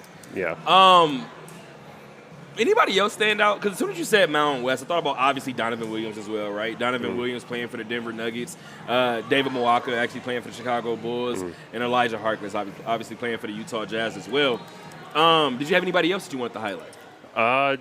Well, just going back to that, the Spurs and Mavericks, going back there, Carter Bryant from San Antonio, thought he played well, looked pretty impressive there on the floor with alongside Dylan Harper. It's another guy with that young Spurs group, and that's a team that's talking about building towards the future and got a lot of things going their way. That he's a guy that could do well and have a nice first year in the NBA. Well, I didn't want to be this guy, but I want to talk about guys that aren't in their first summer league, right? I know you guys are probably sick of us talking about the Spurs, but I have another San Antonio Spur to get to. David Jones-Garcia, right? Yeah. We always have a player, usually one, maybe two players throughout summer league that you had no idea who they were coming in, right? And then you're watching them play and you go, well, now I have to watch this player's career moving forward. Because I talked to Kenneth Farid about it last year, if not last year, 2 years ago. And he was like, and I talked to him about being out here, being one of the rare 30-plus-year-olds out here, right? And he was like, hey, like, yes, there are guys out here trying to figure out where they land on their in their rotation of their teams. There are guys that are trying to make the rotation, right?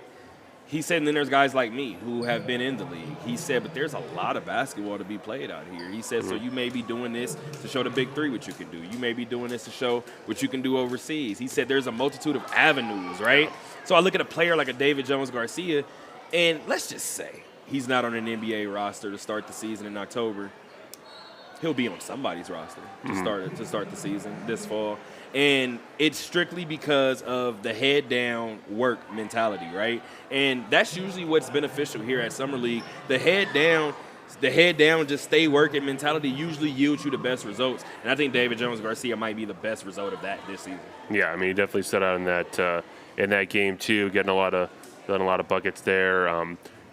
Talking about second year, talking about guys here. There's just so many scouts here, especially international scouts that are looking for things. And there's a lot of guys that go international and then come back, and you can go the international route and come back here and catch the eye of an NBA team. And this is the hard part of doing a show from the concourse. Kind of hear a little something that's like, oh man, what happened? Oh my gosh, I was here Saturday night. I was like about done. I was just like taking it in from like the stands, and I heard like the big cheer, and I'm like, oh my God, is there like a fight happening there? And it's like, oh, it's just LeBron. It's just LeBron James coming in. The whole building starts to shake, and you be like, wait a minute, what is happening? I do have a funny summer league story real quick since you're talking about rumbles of the building. I tell people all the time that this is summer league number 7 for me, right? Yeah. So in covering summer league, I've seen a couple of different variations. By the way, complete sidebar to the sidebar. Uh-huh. I'm going through my summer league pictures. Why did I see a summer league picture of SGA? And I sat there and I said, this man was just here about 5 years ago. So it just goes to show how quickly these guys can get acclimated into their situation, right? But I'm at summer league. This is maybe 3 or 4 years ago.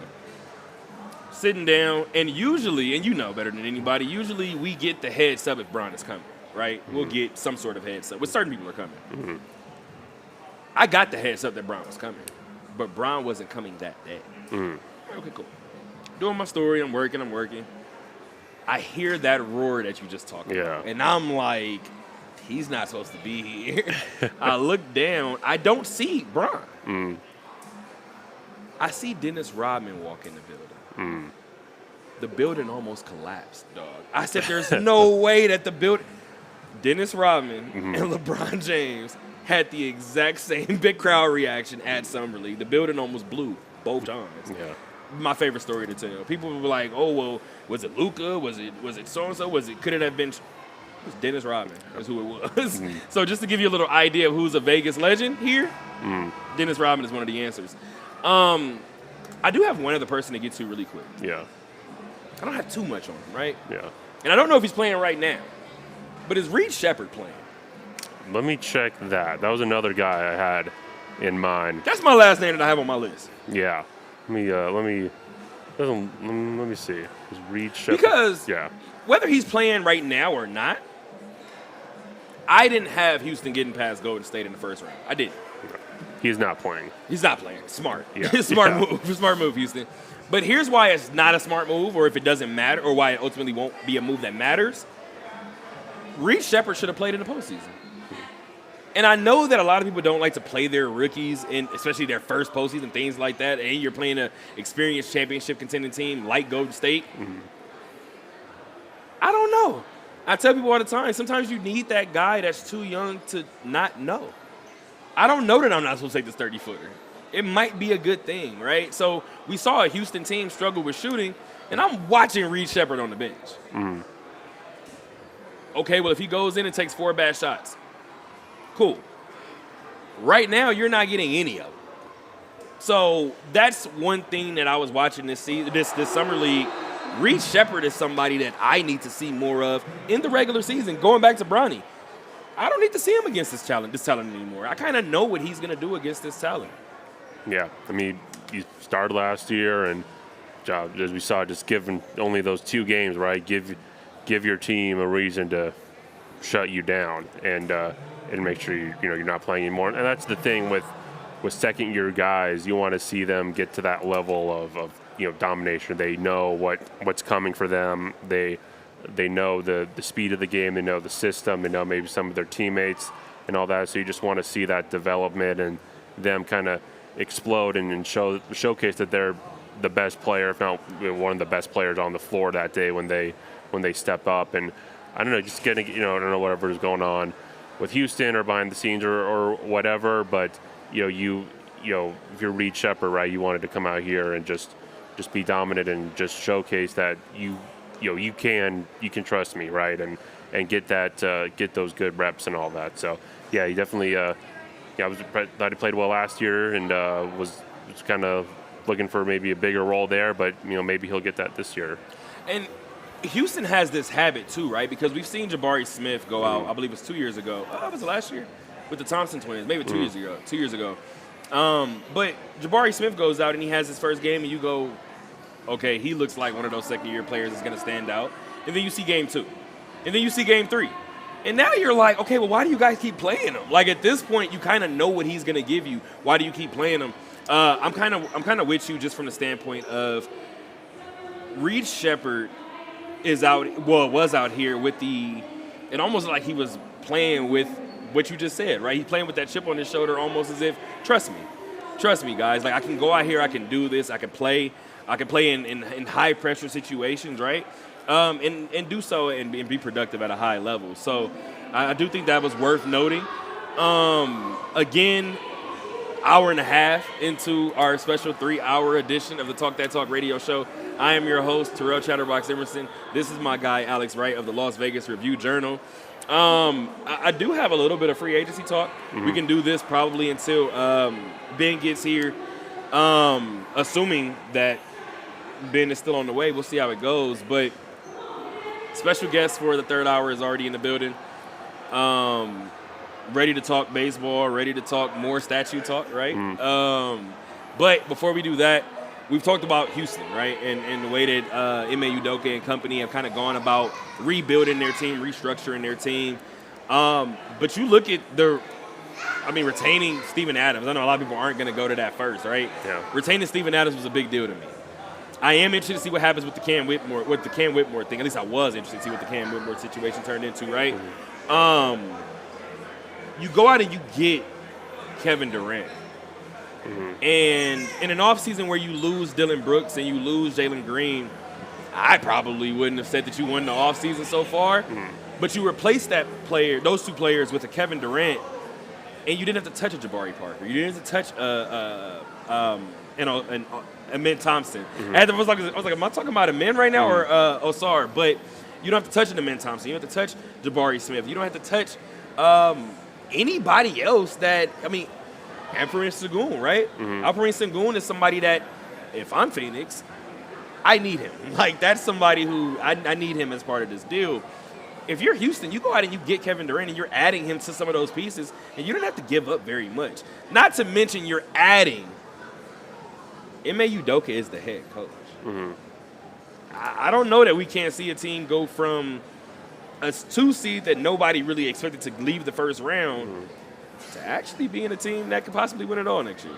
Yeah, definitely. You look at other additions like getting Clint Capella and Dorian Finney-Smith, right? Kind of replace some of those voids and all that. And, just looking at Houston, super young last year, probably exceeded their own expectations in the sense of getting that 2 seed. And just, we just kind of see that all the time with young teams. That first time, it's maybe you have that first round exit, or you do get upset when you were the favorite. And I think adding Kevin Durant, that adding a level of superstar that they didn't have before, is going to change a lot of the mindset and approach of that team, and impact how maybe Ime Udoka coaches now, of having all right, we have Kevin Durant. If he's healthy, he's being efficient, we're going to give him the ball. We're going to focus a lot of things around him, in addition to all of our other young players and talent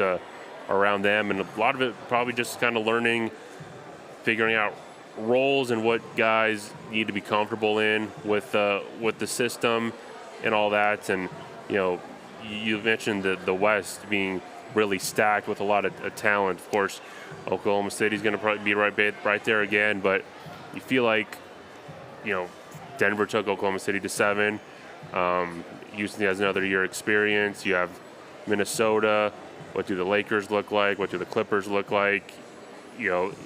Oklahoma City is going to be the favorite, but I feel like there's just the margin for error is just going to be so thin, or it could just change just so quickly. Who's going to be 2 and who's going to be 6, and who might be in a play-in. And I don't think there's really right now. I don't think there's really any big separation from any of those top 4, 5, 6 teams over in the West. You kind of just mentioned it, right? You said one small mistake can take you from 2 to 6, right? Yeah. We saw Minnesota fall to 6 and kind of fall into the perfect situation, right? They had a Laker team where they were like, we're younger, we have somebody to guard Luka, we have a big, we like where we landed, right? And then you following that up with a Golden State team that was an underdog, and was a favorite as a 7 seed against an underdog Houston team.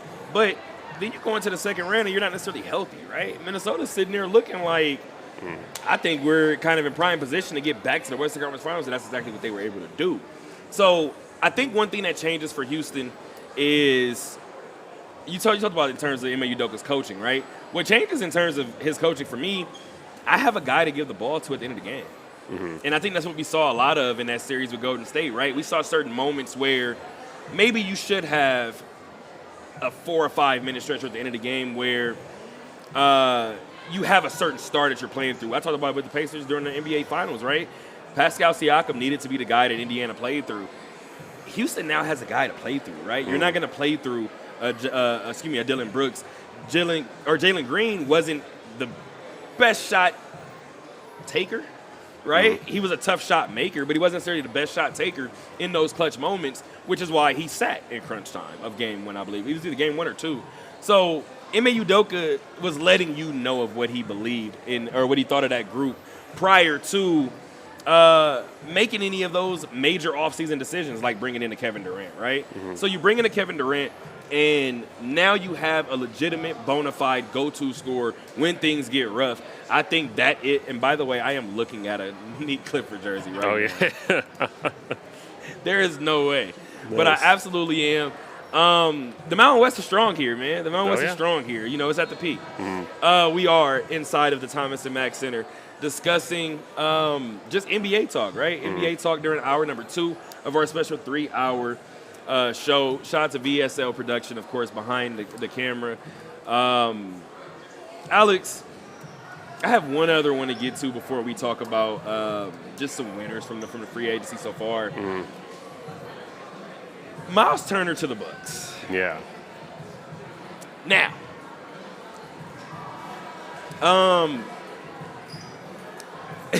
it's funny because being a Pacer fan, everybody finds a way to be like, well, how do you feel about this? Congratulations to Miles Turner. Let's just start there, right? I will continue to reiterate 10 years with one organization is hard to do in today's day and age. Miles Turner will forever be a Pacer. Miles Turner also during these 10 years 6 through 10, he's had his name in trade talks. I said after the 3rd straight year, if I was Miles Turner, I would ask for out. Because I don't even know how he was properly resting his head at night over the last 3 seasons after continuously hearing his name in trade talks. Miles Turner leaves. It appears Indiana and the rest of his fan base are upset that he is headed to Milwaukee. I don't know that I have the biggest, issue with this. I just don't. I mean, you're going to a situation where you're side by side with Giannis Antetokounmpo, and if you believe in what you believe in, and I said this last year, even being a Pacer fan, if the Bucks are healthy, I do not know what happens. Plain and simple. Yeah. If the Bucks are healthy, and I've told somebody was like, well, what about Doc Rivers? I watched Giannis drop 50 points in an NBA Finals game. I believe the Milwaukee Bucks can win in spite of Doc Rivers. Yeah. Damian Lillard is Damian Lillard, right? Damian Lillard wasn't healthy, and then we obviously saw that Achilles tear happen.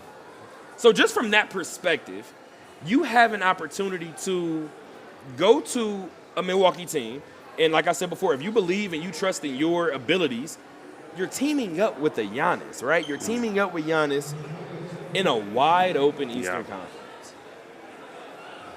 Even being a Pacer fan, why am I supposed to be mad at Miles Turner right now? Right. I mean, that's exactly the point. The East is so wide open now with Tatum's injury and then Tyrese's injury that if Giannis is healthy, he's easily the best player in the East. And, you have an opportunity to play with that. And, of course, you were assuming he's healthy and he wants to stay there in Milwaukee. And, I mean, it's like you mentioned, the East is so wide open that you get into these playoff series, you've got the best player on the floor. You could be confident knowing that Giannis is going to make a play, opposed to a younger or inexperienced Detroit or Orlando team or Atlanta or something like that, or a Boston or without Tatum or a Indiana without Tyrese Halliburton, right?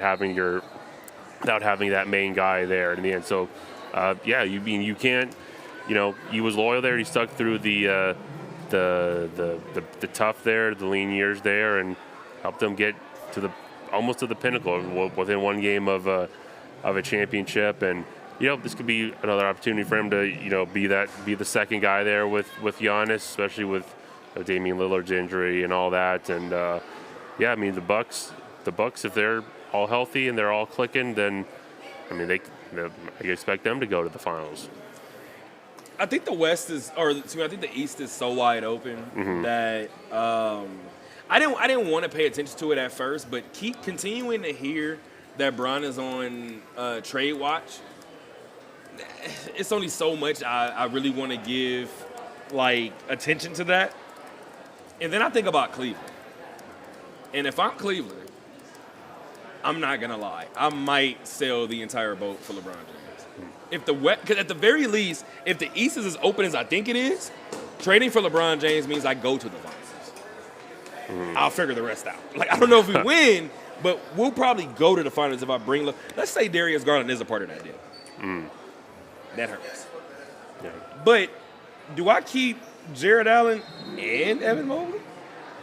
Because you're probably going to keep one of them. But do I keep both? And then I have Bron with Donovan Mitchell, which is another off-ball or another ball handler, right? Which is what Bron wants in his twilight years. If I'm Lonzo, somebody who knows Bron well, right? I don't know that if I'm Cleveland, I'm not pushing every single button I can. Yeah, I'm trying to make the NBA world stop one more time, and I'm trading for LeBron James. I don't care if this is a 2-year trade. I don't care if this is a 3-year trade. Yeah, Bronny and Bron. Yep, both of them. Give them both. You need an extra draft pick for Bronny? Here. Right. What do you need me to do? If I'm Cleveland, I make that deal. And by the way, I didn't already trickled into my next portion of the second hour, which is the winners from free agency so far. I did have 3 names written down, but Cleveland is one of them written down on there. Yeah, definitely. Assume one team that I had as a winner is Denver. That's my second thing. Okay. Yeah. You want to talk about why, or do you want me to? You go ahead. We'll bounce off there. I think you kind of just highlighted it, right? I think Denver is a group that, even though they lost this season in the second round, you did lose to the eventual champions. Yeah. You win your championship when you do, but even years before, let's say 2 or 3 years before that, you were always in the thick of things, right? Yeah. So what I always say in terms of the Vegas Golden Knights, sometimes they overreact. They hit the panic button. They ship guys out. They let guys walk that they shouldn't. Don't overreact. Denver this year has done a great job of not overreacting. Denver was like, okay, well, we had to overreact and kind of hit a panic button during the regular season, right? Yeah. That was our overreaction. We had to get Calvin out of here. We had to get Mike Malone out of here. Let's just start fresh. You come into the offseason off of those moves, and you would expect maybe more blow up, right? I said that if they didn't win. Michael Porter Jr. said if they didn't win it was going to get blown up. Yeah. They didn't blow it up. They said, this is what we're going to do. Bruce Brown, you were a part of that championship? Yeah, come back. We need you back in the locker room. Jonas Valanciunas, you want to go play for who? Yeah, it doesn't matter. Come here. We're going to bring you back. We're going to go get Bruce Brown. We're going to go get Jonas Valanciunas. What can we turn Michael Porter Jr. into? The exact same player that actually tries on defense. That's all you did. And this is not a shot, but if I'm going to be on this stage and I'm going to call a spade, Michael Porter Jr. is known for shooting the 3 whenever he wants to. That's about it. With all due respect to Michael Porter Jr., he's a 3 minus the D. It's just what he is at this point in his career, right? Calvin Johnson. Cam Johnson, let's just say you want to say he's built in that same mold. Cool. It's the same argument I've had about James Harden for years. He tries on defense, though. Same thing I've said about Kelsey Plum with the Las Vegas Aces, right? People are like, oh, well, Kelsey's a defensive liability. Kelsey's out there working on defense. Yeah. Like, a liability is somebody that you know that they can't do anything on the defensive end. There were times that Michael Porter Jr. looked like a defensive liability. There were times Michael Porter Jr. was indeed the defensive liability. Yeah. I don't know that Cam Johnson is going to be your defensive liability anymore. So you go out, you add that. The first thing I thought was you play him at the 4. So what do you do with Aaron Gordon? They said no.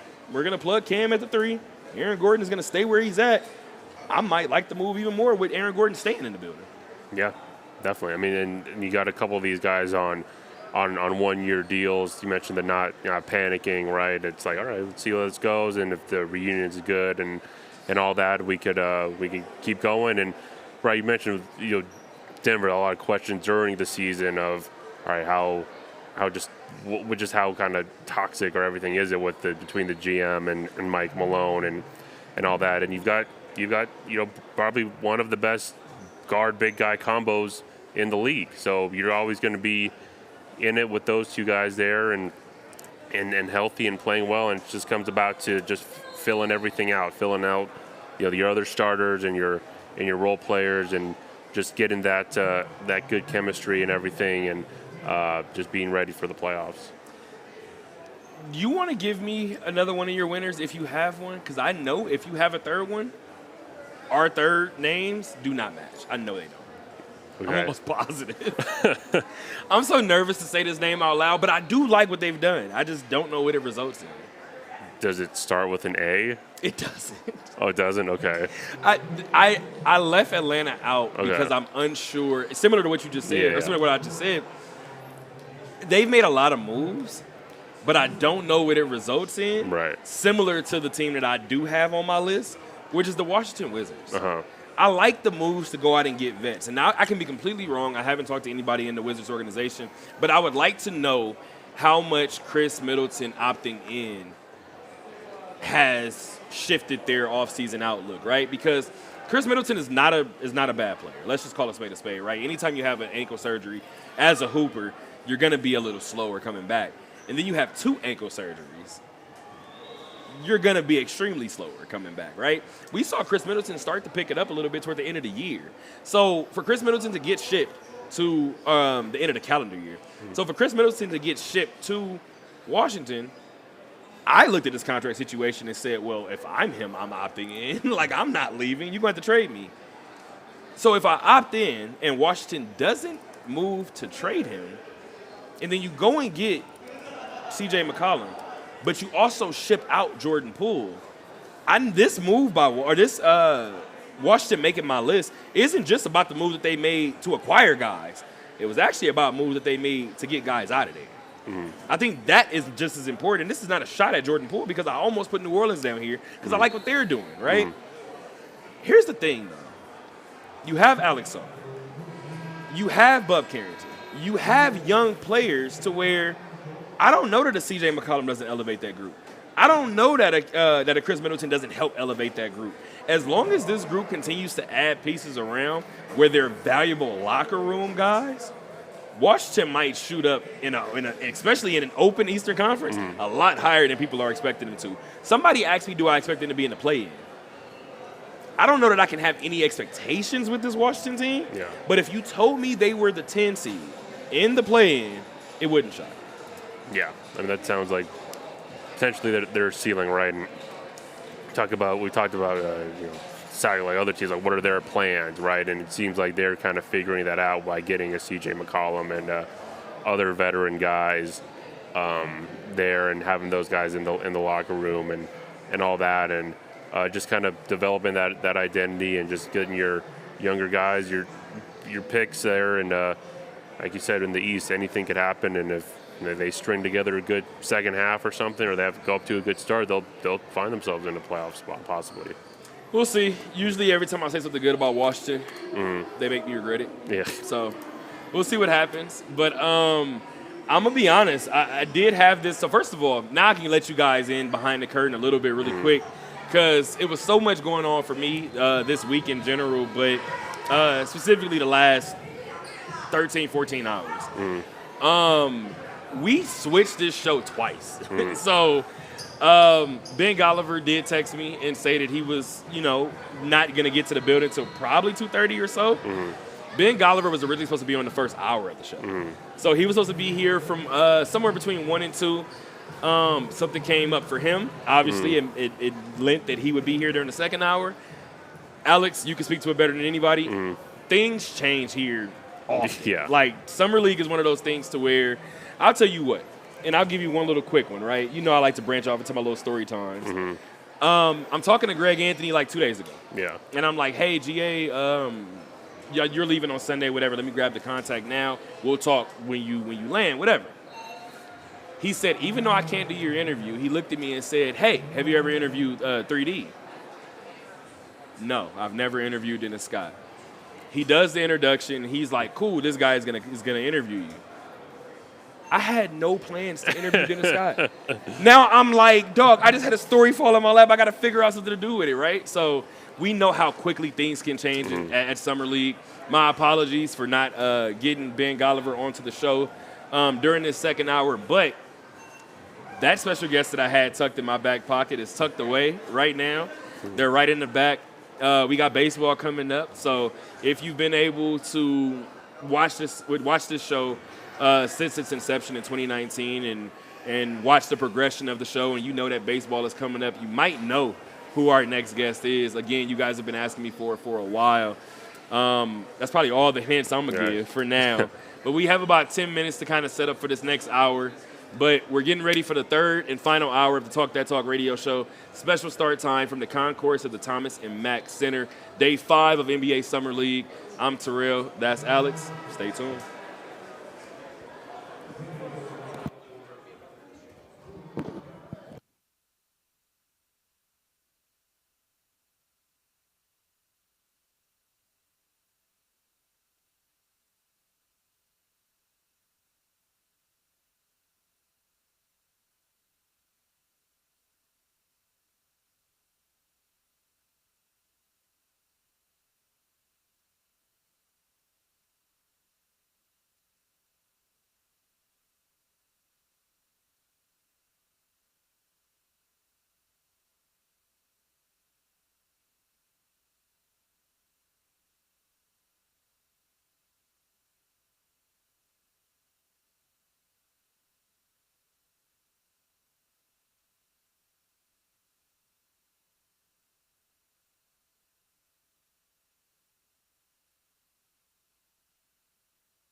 the third and final hour of the Talk That Talk radio show.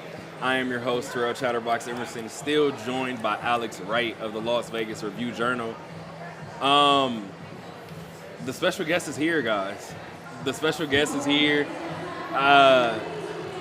This is something that I've been waiting to do for a long time. This is something that the people who are avid Talk That Talk watchers, they're going to be mad at me when they find out that this was actually on the table for maybe close to a year. But I wanted to do this the right way. Like, me and Alex talked about what the return would look like. We talked about how we wanted to do it. And I'm not going to lie, once we solidified this concourse show from the Thomas and Mack, I said, I need Alex on it. So Alex White of Sports by the Book is with us. What's going on with you, lady? Hey, I'm excited to be here. I'm excited to finally be back on Talk That Talk. Like you said, we've been talking about this for a while. Cool. Still one of my favorite people ever to talk sports with, so I am very happy to be here. Alex, nice to meet you. Officially, finally. Yeah. So should be a lot of fun. I didn't even know you had this planned. This setup is awesome. Well deserved. You work your butt off. So I'm happy that you included me here. No, I had to. Trust me, I had to do it. I appreciate you for all of your kind words, as always. This is, again, shout out to VSL Productions for allowing us to shoot this show here.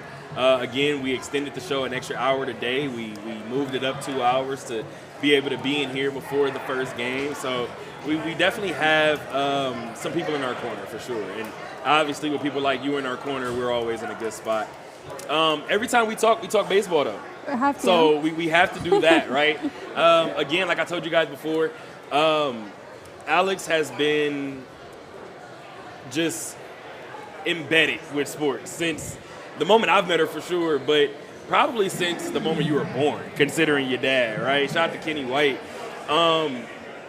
Baseball and you are like this, right? And I was talking to somebody about you yesterday, and they were like, Alex. And I was like, well, she does this, well, she does that. And usually people know you from whatever they know you from. I said, she's the on-field MC for the Aviators. They were like, that's what, okay. Now I know who Alex is. But most recently, your Aviators just split 6 on the road in El Paso with the Chihuahuas. I had a conversation with Fran Reardon on Saturday. We did our little weekly interview. And I had a conversation with him, and I said, hey, Fran, after the first half, right? You clinched the first half. You're headed to the playoffs for the first time since 2019. Fran told me he expected a hangover in that first week after. He said it never came, right? And now you get to El Paso. You lose the first 2 games at El Paso trip. You are coming off of losing back-to-back games to Oklahoma City. So you lose a season-high 4 games in that stretch, right?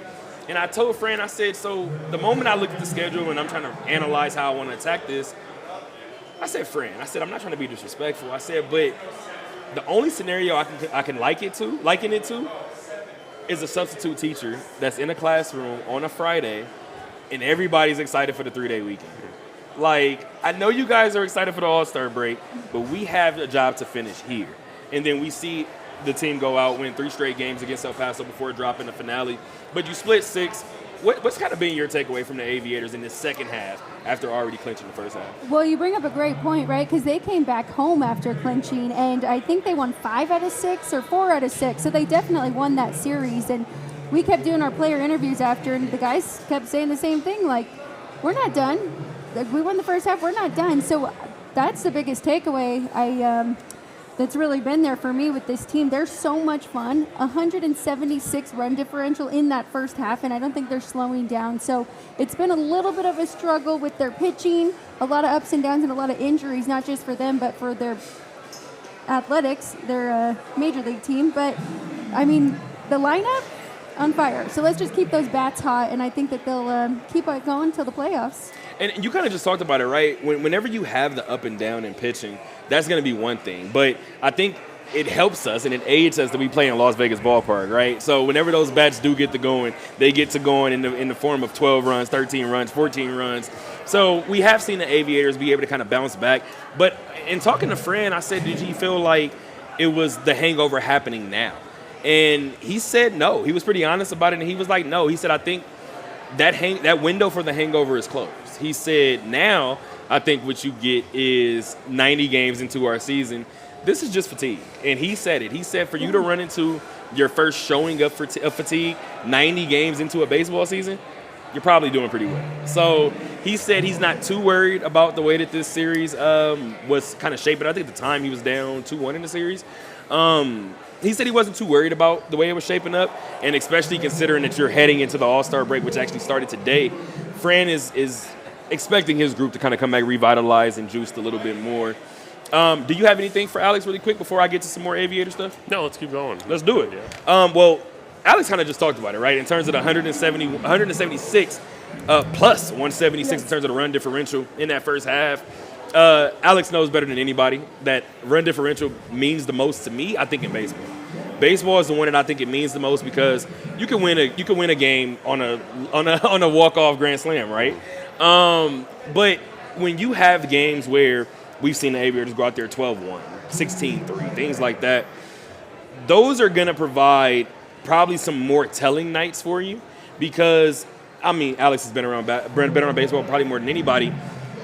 We've been around that dugout when the game is 16-5 the opposite way. And the guys are in the dugout biting fingernails, throwing sunflower seeds at each other. Well, dog, we play 150 of these. This one got away from us. When you find yourself on the right side of those 16-5 games more often than not, these 4 games, 3-game stretches kind of don't hit you as hard because you already know what the makeup of the team is.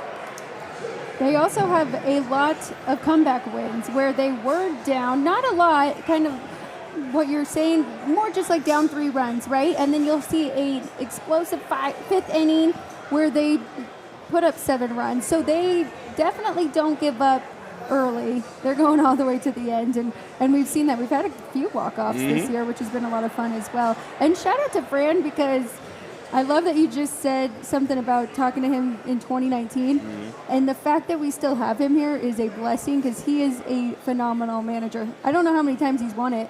Twice. You probably do, yes. So He's won it twice. So Fran Reardon has won 2 PCL Manager of the Year awards.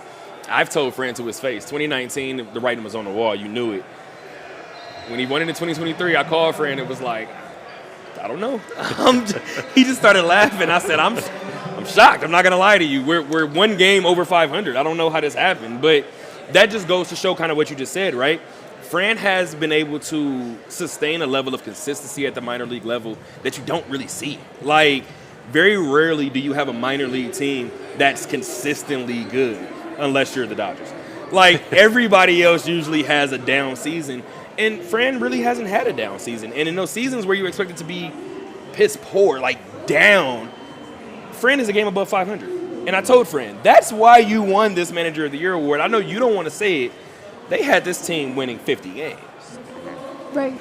And like you said, this year, fatigue doesn't hit till game 90. That starts from him, right? And the energy that we've seen in that dugout. They're all excited to play every single game.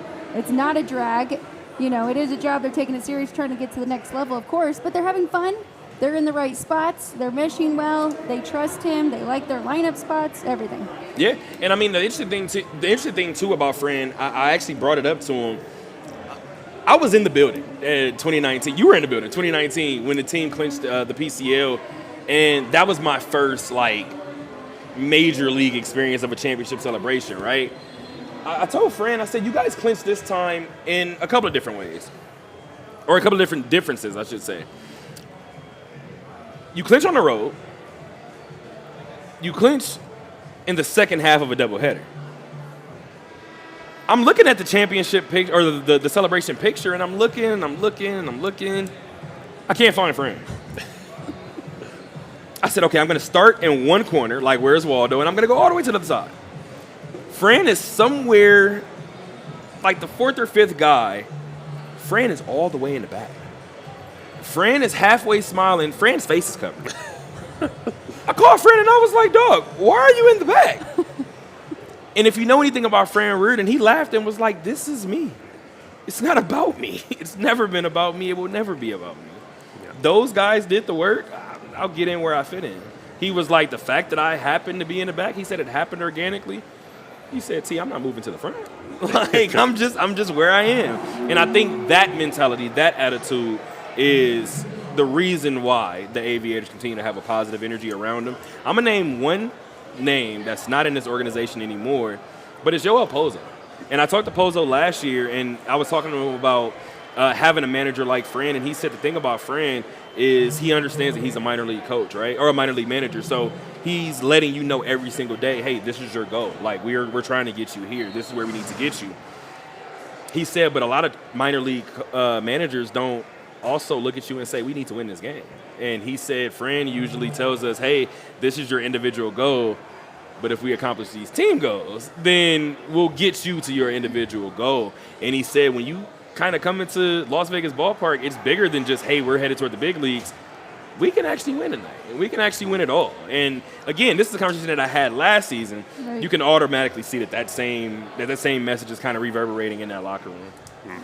Yeah, I mean, we talked about it so much with Fran. It takes like a special breed to be a minor league coach, right? I mean, especially in baseball, and especially at the AAA level, where guys are just right there at their dreams. And now we don't really have that in really any other sport, where it's like the minor leagues, like, all right, we got to develop the guys. It's about the guys getting better, wins and losses. That's not that they don't matter, just they're kind of secondary. But that just kind of speaks to just Fran's just understanding of the locker room, and he's been a career grinder going through the minors and his baseball career, so he can relate to the guys and kind of get to that of going through a fatigue or just knowing that getting the guys in the right mindset, getting ready to develop and also win a game. So you just said Fran is a grinder, right? And I'm happy that you said that, because that's the exact way to define Fran Reardon. Fran, I seen back home. I keep telling you guys he's from Buffalo, right? So you guys know. But Fran is. I watched. I forgot what paper did it, but some paper out in Buffalo did a story on Fran, and I was reading it last season, right? And Fran said that he's got to be some sort of like twisted, because he goes from two extremes. In the off season, he's in the winters in Buffalo. In the summers, he's managing the Aviators in Vegas. God. Mm-hmm. That is the perfect way to describe the human that Fran is. Every time I talk to Fran, I'm like, yeah, that is a Buffalo native. Every time I talk to him. But then you watch Fran in baseball mode, completely different person. And the merge of those two is why the Aviators continue to have that locker room. And again, we've been around the Aces this season, right? They're not necessarily doing well. Last season, the Aces, I told my dad, I told everybody, the Aces had an energy around them last year that made you not want to be around them. It happens. UNLV basketball has an energy that makes you not want to be around them. When UNLV football had Marcus Arroyo, they had an energy that you did. Funniest part of the show by far. My bad, y'all. Funniest part of the show by a lot. When we had Marcus Arroyo here in this building, there was an energy around the group that made you just not want to be there.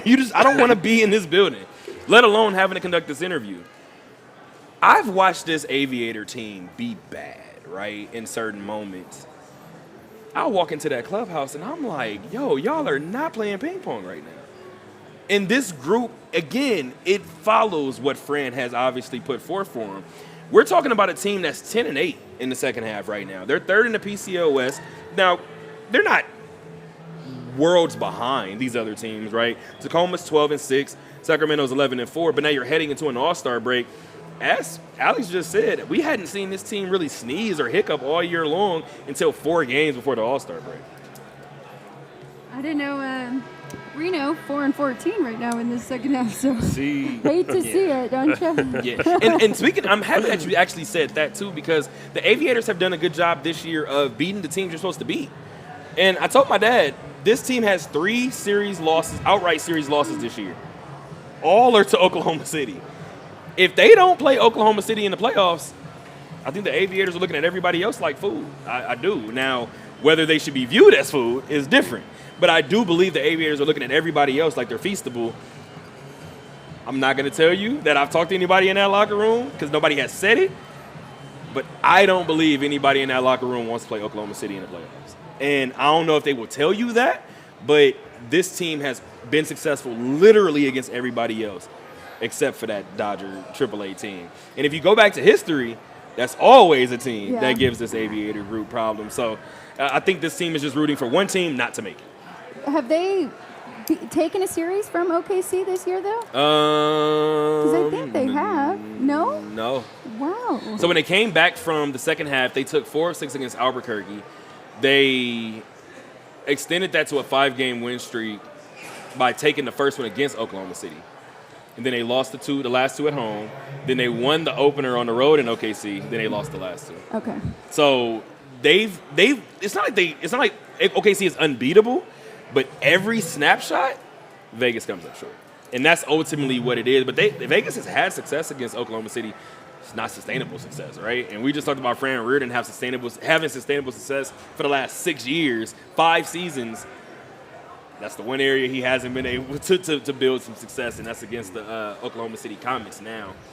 But in the conversations that I had with Fran kind of leading up to this season, we talked about the parent club, right? We talked about the A's, and we talked about the A's having what I believe to be a more solidified group, right? And I came into opening day, and I told him, I looked at opening day, and I covered everybody with the exception of Luis Severino and Brent Rooker. Everybody else I had covered. Yeah. I said, so that means everybody else you've dealt with. And I told Fran, I said, so because of that, do you expect that now that crop has kind of moved on, now this is my new crop to kind of start molding? He said, yeah. He said, I'm expecting a lot more consistency, right? I talked to Fran 2 months after that, and I said, what happened to the consistency? Fran just started laughing. Fran started laughing and was like, hey, guys got injured, big league clubs started struggling, now we get 16 transactions in 2 weeks. Like, now we have these moments. And I think ultimately that's what's going to win Fran these Manager of the Year awards. That's probably what's won them already. He's dealt with, and the running joke in the press box is we lead the league in transactions. Good or negative transactions, like however you want to put it. There's good and bad transactions that happen from the Athletics and their organization. However, Fran is the one that has to deal with the brunt of it, right? And he's always usually coming out on top. Most recently, the A's won 2 of 3 at home against Toronto, against the Blue Jays. That's their second straight one series at home. I thought I was going crazy, but they went 5-4 on this homestand. I have to make sure I underline that so I know. They went 5-4 on this homestand, but prior to this homestand, their last one series at home was June 6th, 7th, and 8th. And this is what I continue to go back to. Anytime a relocation happens, anytime a move happens, things like that, you want to have something that's sellable. And the A's last year, the A's last year overachieved. The A's could not afford to go backwards. The A's had to hover around 71 to 76 wins, somewhere around there. We're here at the All-Star break, and this team is 41-57 on the year. They are last in the AL West. They're 7 games behind the next spot. Now, 30 wins in the second half may not be unattainable for this group, but with the way that this group has looked this year, I'm not ready to pencil in 31 wins in the second half of this group. So if we had an over-under of 72 wins for the A's, do they hit it? Ooh, I would lean to the under there. I mean, even if you look at the remaining schedule, it's pretty tough. I mean, even like if you use Tankathon, the games that they think are easiest for them is Washington, Pittsburgh, the Orioles, Cleveland, and Kansas City. Those aren't easy, in my opinion, especially with the pitching that Pittsburgh has. I know their offense has definitely struggled. But then Washington's been very up and down. You never know what you're going to get. Their pitching could give them trouble, too. The Orioles' bats can. You never know when they're going to get hot. So it's not going to be easy by any means. Plus, on the other side, the tough teams they have to play, the Tigers, Houston, Boston, the Mariners, who are on fire. It's a team I want to pencil in to make it to the playoffs, and then the Cardinals. So, and even you highlighting some of those teams, right?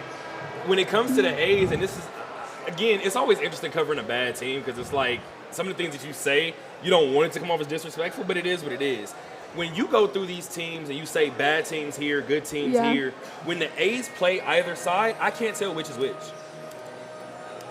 The A's make good teams look like great teams and make bad teams look like good teams. So I don't know anymore. You're laughing, but I'm so serious. Or- I have no idea what this team is anymore. Or they'll beat a elite Or they'll beat a really team. good team. now I'm really confused. Right. Because now you made that great team look like food. So now Yes, I yes. don't understand. But here's the thing. I think Oakland needs to make a trade. And I don't think I've said this publicly, Oh. but I'm just gonna do it now. I think this team needs. Remember how I said you need a point that's sellable? And right after making that point last season, this team went and extended Brent Rooker in the offseason. And I do think Brent Rooker is somebody that I think a lot of people are going to learn his name tonight. But Brent Rooker is somebody that a lot of people may not know, right? If you're an A's fan or somebody who covers the A's, you know this is a selling point. However, it's not the selling point. Not saying that this person is frustrated. However, I'm just going to go based on the conversations I've had with this person in the past. Tyler Soderstrom was drafted as a catcher. Tyler Soderstrom told me 2 years ago that, and my question to him was, if going to the big leagues meant that you would get the call tomorrow, but you're not playing catcher, do you answer that call? I'm thinking I know the answer already.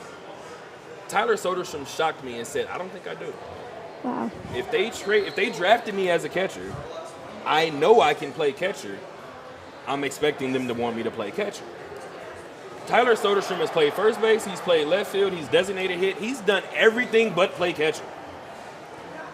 If I'm the A's and I know that this could be a situation, you're not getting rid of Shea Langoliers. No. Willie MacGyver looks like one of the best players in all of minor league baseball here in AAA.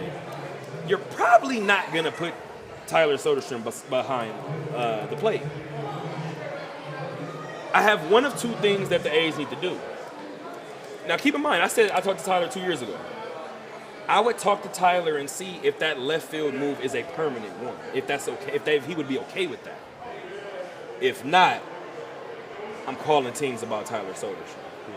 You really had me nervous. I was going through all of these guys. I'm like, not Butler, not Wilson, not Nick Kurtz. Going through all these guys, not Denzel Clark. So where's he going with this? Who is he going to trade? That one actually makes a lot of sense. It really does, especially if you have the conversation first and he's still looking to be behind the plate. Yeah.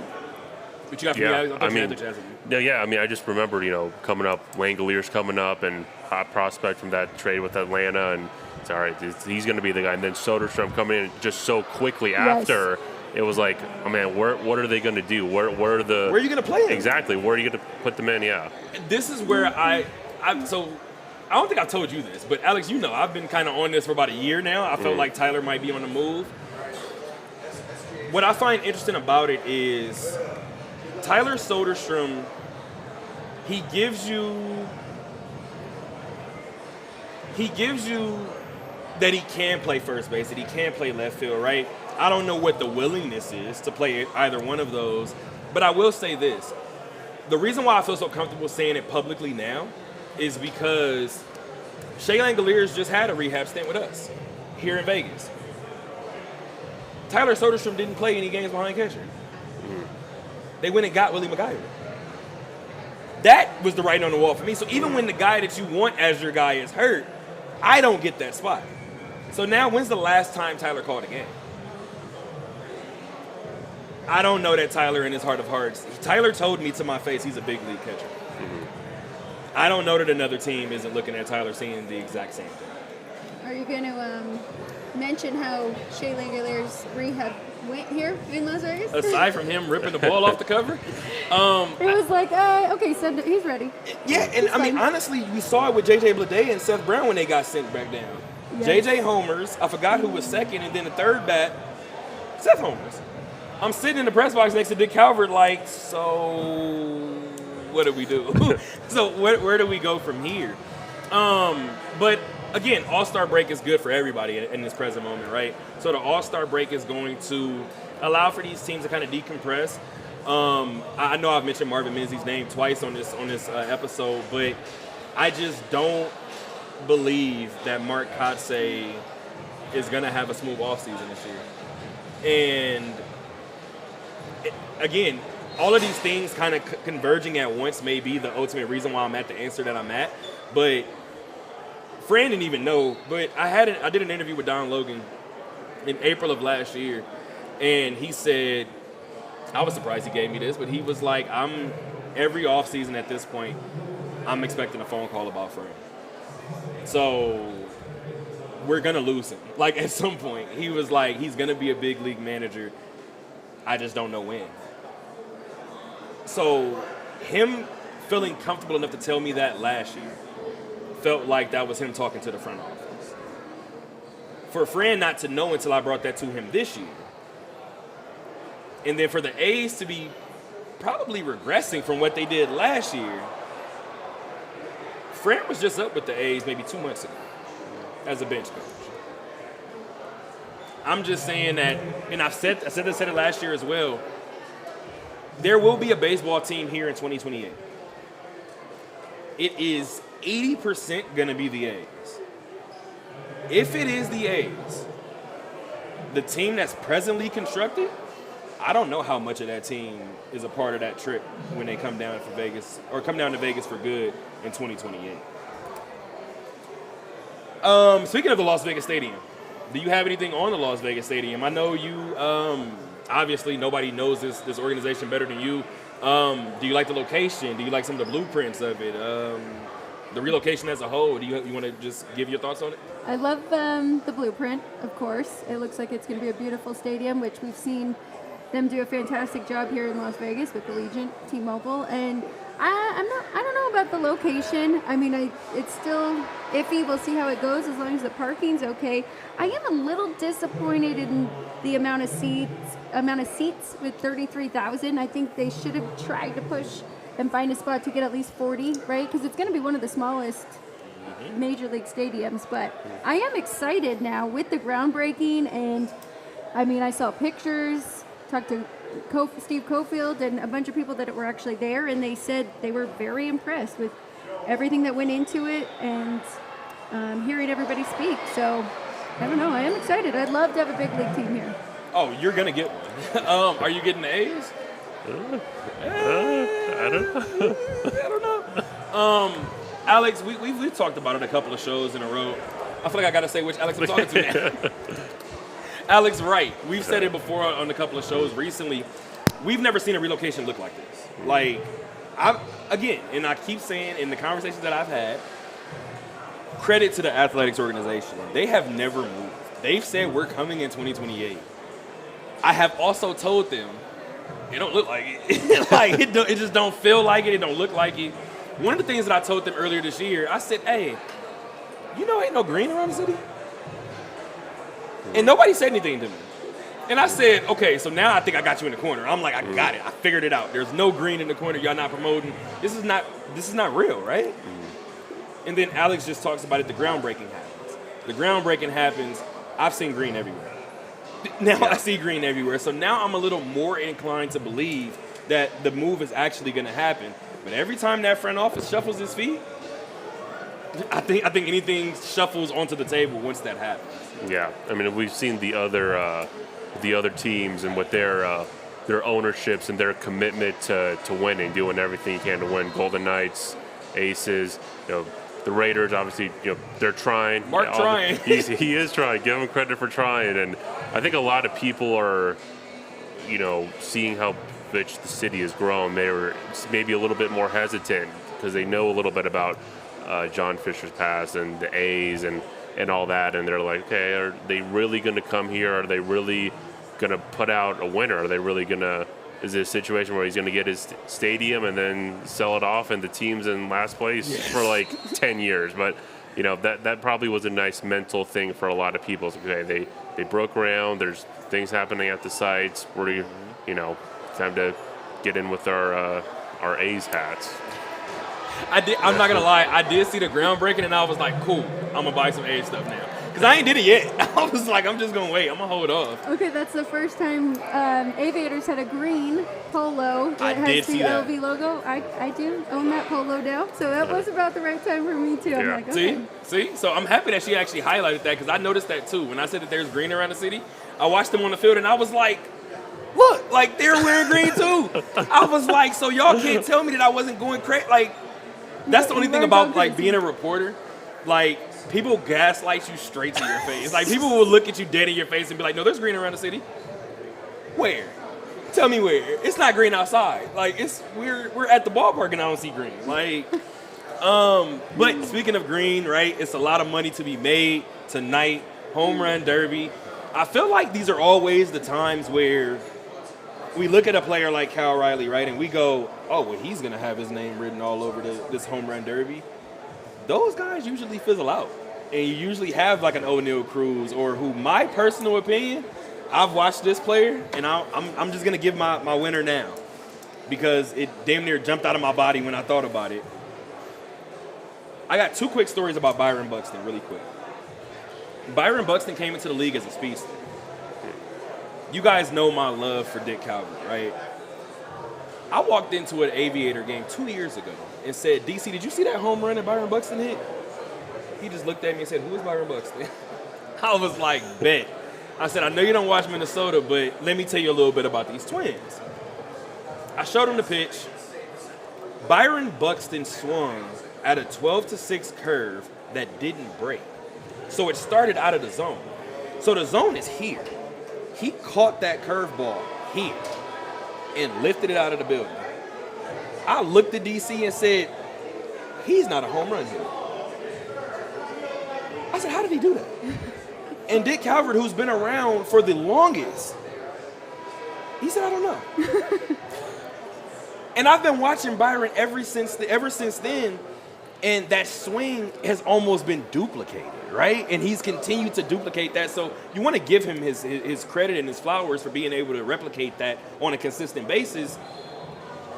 We're talking about the way that this first half has started, right? Everybody's talking about Cal Riley. I've never seen somebody hit for the cycle and it goes so quietly. My winner is Byron Buxton tonight. Why did it go so quietly too? I had to double check. I'm like, wait, Minnesota. did he actually? Yes, and he needed the home run to do it, and he got it. Yes, he did. I don't know, man.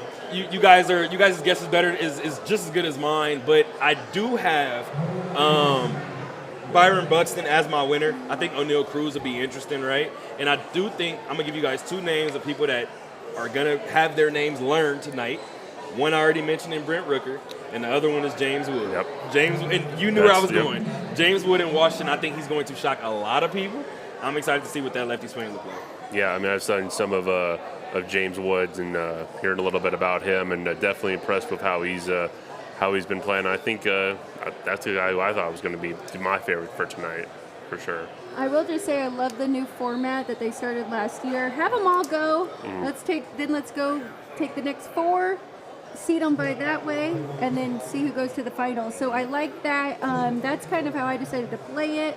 I do like Byron Buxton too. I picked him. We did a little snake draft. Okay. So we each have two players. So I actually got super lucky because I have Cal Rowley and Buxton. You might be good. I'm feeling good with those two. But as for bets, I was looking at. Actually, you guys, neither of you brought up Caminero, Junior Caminero with Tampa Bay because no one really knows of him either. Him and Rooker make me nervous though, playing at those smaller ballparks. Absolutely. Let's see how that translates here in Atlanta. But him just to make it to the semis was a nice plus 150. And then I also like Matt Olson to make it to the semis, even money, because he's the only one that has experience in a home run derby. Yep. So. And see, here's the thing that's interesting too, because we talk about like the slam dunk contest and just different like these skill challenges, just these different moments and events where you showcase your talent, right? You see guys not accept last minute invites all the time, right? A teammate in Ronald Acuna Jr. goes out. Matt Olson says, "Oh, you need me to swing the pepper stick? I got you. Like, I can do that."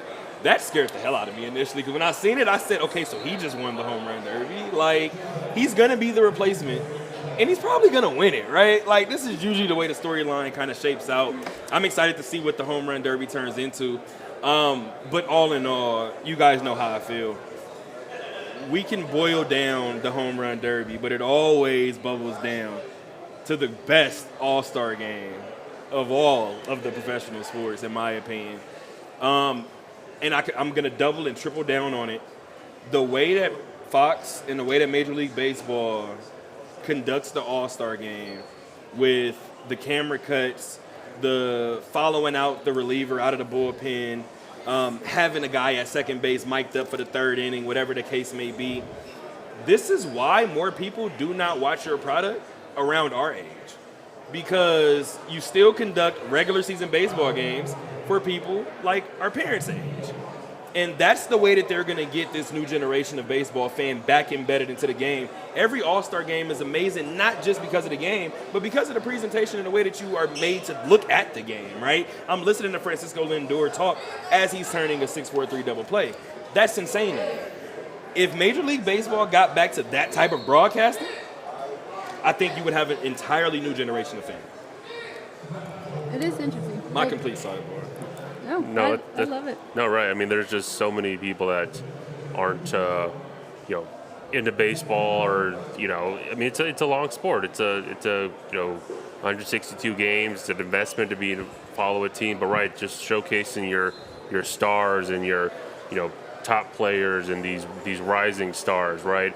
It's interesting. I saw some stuff on social media that MLB had its futures games a couple days ago, and it wasn't. People were talking about it wasn't promoted the right way. Nobody knew it was happening. I mean, there's, that this it could have been like on this Wednesday after the All-Star games. Like you see the big leaguers, and you see the rising stars the next day, right? And there's just kind of always been some sort of mismanagement. I think of like on 4th of July, right? There should be like 4, 5, 6 baseball games on all these channels. Memorial Day, Labor Day, Yankees, Red Sox, Dodgers, Giants, Dodgers, Padres should all be playing on these big weekends. To you got to prime time during the summer before football to get your product out there and make your stars household names, because a lot of people know the Shohei Ohtanis, but in a couple of years, like a James Wood could be an MVP candidate, and a lot of people are like, oh, James Wood, who is that? Come from? Who is that? Yeah.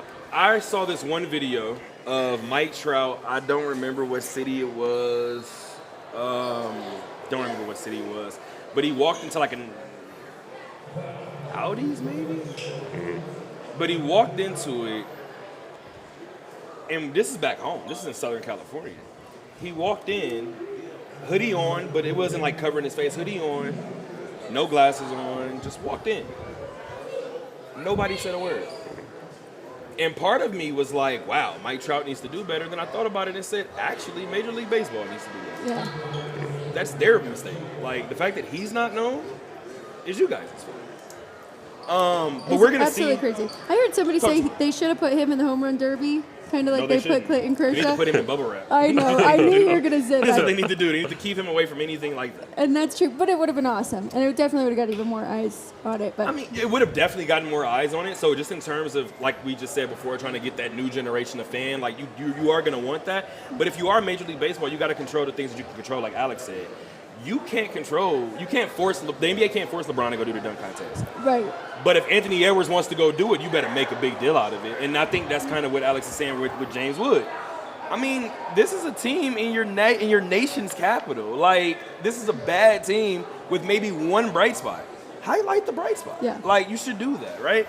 And again, before too, I think it also depends on the right people being in those rooms and making those decisions, right? Because I remember Troy Tulowitzki was pushed. He was pushed, and that's Colorado. So you guys have the ability. Jose Reyes was pushed. Granted, that's a Met, but he was pushed. There are ways to push your talent. I just don't think Major League Baseball has any interest in doing it. Well, and can we just talk about the two starting pitchers? Because you guys we're talking about, hitters and all of this. These two guys and what they are doing is absolutely insane. And the fact that we have Paul Skeens going up against Tarek Skubal, they need to be pushing this so much, because do you know how many walks Skubal has in the year to his strikeouts. I don't have the numbers up right now. I can look it but up. It is absolutely insane. So that should be fun. I really thought we had these two last year. Had to refresh. It was Corbin Burns. So now we actually get this one. I'm excited. There's really good pitchers right now. And the thing is, too, about what you just said, and I'm pulling up those numbers right now. He has 150. Wow. He has 153 strikeouts to 16 walks. So that lets you know. The only thing I don't like about the NBA All-Star, the MLB All-Star game, and this is the only thing that kind of hangs me up on it a little bit. We're gonna see both of these guys for one inning. Exactly. And that's gonna be the grossest part, right? So, complete sidebar to my sidebar. Alex, you brought up the Futures game. Do you know who the MVP of the Futures game was? No. I think I've seen the name maybe once. I believe the name. If I'm wrong, I apologize. I believe the name is Jose DePaula. You want to guess what organization he belongs to? Is it like the Pirates or something? It's the Dodgers. Oh my I God. said, of course. Bro. I'm in the bar. I watched him go yard and said, of course. I said, of course this happens, dog. Watch. Now the Dodgers are good for the next 15 years. I don't know if the Dodgers look good for this year necessarily. Do y'all want to get to World Series picks since we're coming off of the All-Star game? Because, I talked to Fran about it. Whenever you get to the All-Star break, Becky's probably going to talk about it in a couple of days, you see the All-Star game, and it's like, cool, everybody, camaraderie, playoffs. Yes. It's every All-Star game. As soon as you get done with it, it's like, cool. So who's winning the championship? I've been on it for about a month or two. I'm going to just say this, and if I have to get up from the set, I will. But I got the Yankees winning it all this season. I have the Yankees beating San Diego to do it. I was waiting for somebody to start throwing tomatoes, but I guess we're good. Okay. So you guys want to give me picks? You need San Diego not to face the Dodgers. Yes. Somebody else has as to long take as they don't run into yeah. LA, I think they're fine. Yeah. You brought up Philly before we started recording. You might be on something. I like Philly though. Can Philly and the Dodgers cancel each other out? If that happens, I think San Diego's in a very good spot. I think San Diego's in a very good spot at that point. But who do you have? If you don't have San Diego, who are you looking at? It's Philly. I think this team has not played well together yet. And look at their record. I think once we can get their entire lineup hitting and contributing on the same night, I think they'll be good. Zach Wheeler has literally been maybe the best NL pitcher. Paul Skeens is the favorite for Cy Young right now, but he's definitely right there with him. And then I like Ranger Suarez, Jose Luzardo. So I love Christopher Sanchez. Yeah. I love the pitchers that they've got. We've just got to get the lineup going, which we know they can. They've got Schwarber, Harper, Stott. They've got plenty of pieces there. So I do think that they can come out of the NL. AL, I want to say the Tigers. I love the Tigers, but I also love the Astros. And I just mentioned all those pitchers. Mm-hmm. The Astros have all the pitchers, right, with Framber Valdez and Christian Javier. Hunter. Hunter Brown. Hunter Brown. So they almost say Hunter Strickland to show you my Angel bias starting to creep in. So I haven't chose between those two yet, but yeah. It's between what do you have for us? Well, I got the Phillies too. Okay. Again, I like they're having. I told you I was outnumbered with San Diego. I like that starting pitching depth. Even though if the lineup isn't there, that pitching could get you a long way in the playoffs. So I like them, and I'll take the Tigers. I'll take Detroit. Got that taste last year. I think they'll be a little more know what to expect, and I don't really. We talk about the East and the NBA, the American League and the American League teams. I think it's a lot more wide open than people are saying. People are looking at the Yankees, but I don't think they'll make a run. I don't think they'll have that to end them this year. I think I'm gonna be honest. When I saw Aaron Judge drop that ball in center field in games or in the fifth inning, I'm not gonna lie to you. I made my mind up then. I said the Yankees are winning it all next year. I said because he's gonna have to sit the entire winter and hear this. And he sat the entire winter and heard it. So I do believe that the Yankees will get there. Again, sometimes when the Lakers are good, you tell yourself that they aren't going to win it all. Sometimes when the Celtics are good, you tell yourself that they aren't going to win it all. And the writing is on the wall. And I feel like everything we said about Aaron Judge and the Yankees this offseason, especially with them bringing back Aaron Boone, I think the Yankees was like, yeah, we're going to double down. And I think Title 28 is on the horizon. He is on an absolute tear right now this entire regular season. So if he can keep that going, Stanton is finally starting to get healthy and get back in there. I do think that they'll be right in that. Don't get me wrong. But I I think the Padres are going to make the playoffs. So, comes down to, can they jump the Dodgers for the division?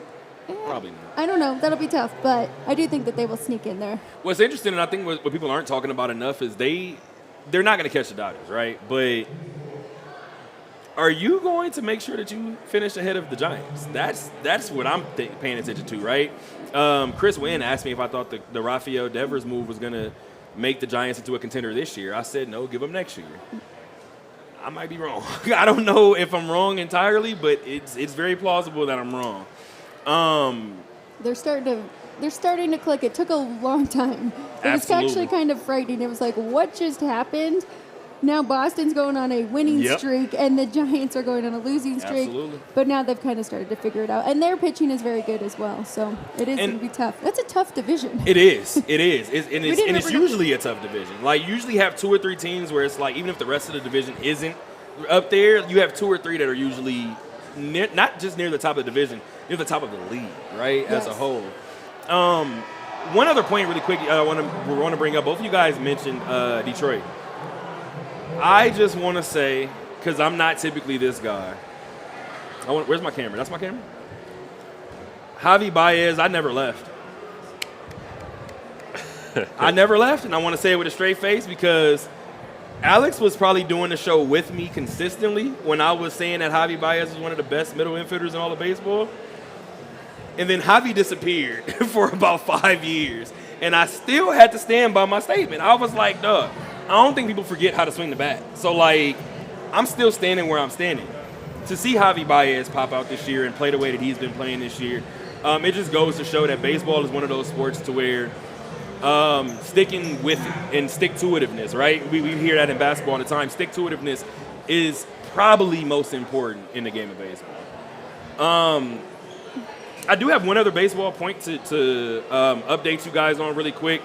Or not even update, but just to kind of highlight, we're getting old, guys. We're getting old. First hour, Alex, I don't know if you actually heard what was going on back there, but first hour, we talked about Sue Bird getting her statue, right? I watched Sue Bird. Like, we talked about who was next, and we talked about Lisa Leslie, Candace Parker, Diana Taurasi. I watched it. Allen Iverson has a statue now. I watched him. Like, that, this is starting to rub me the wrong way. I didn't even know that Mark Burley was going to get a statue.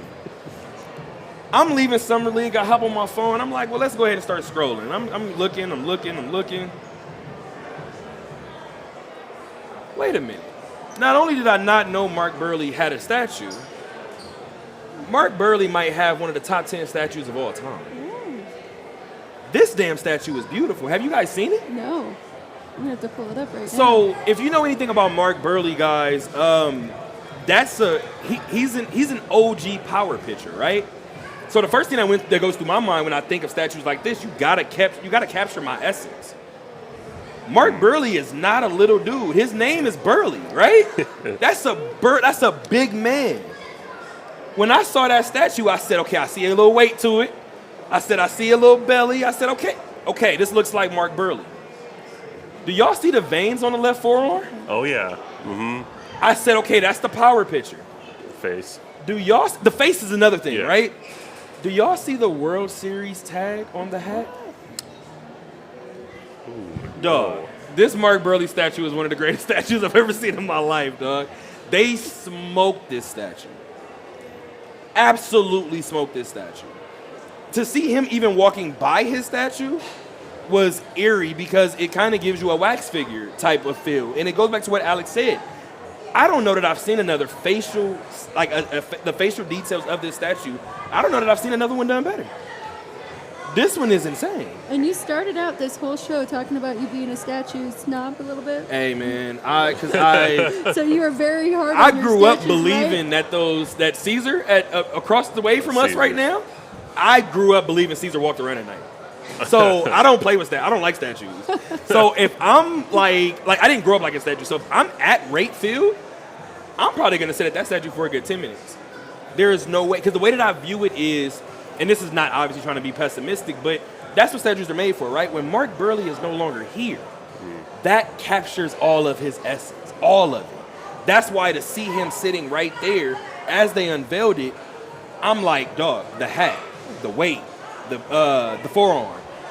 That's who I remember. I remember that hard throwing power pitcher in Mark Burley leading that team to a championship. So I seen that, and especially considering that we just watched Clayton Kershaw pick up strikeout number 3,000. Yeah.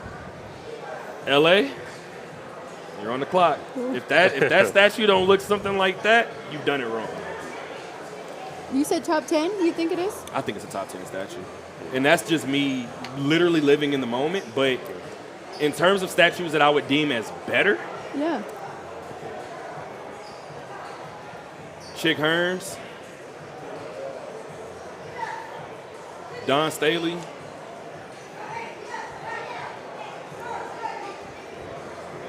Wayne Gretzky. I don't know if Shaq's is better. Shaq's is just more unique. But those are like the ones that come to mind as like better. Like Gretzky's statue is, I think it's dope, right? Jordan's statue maybe.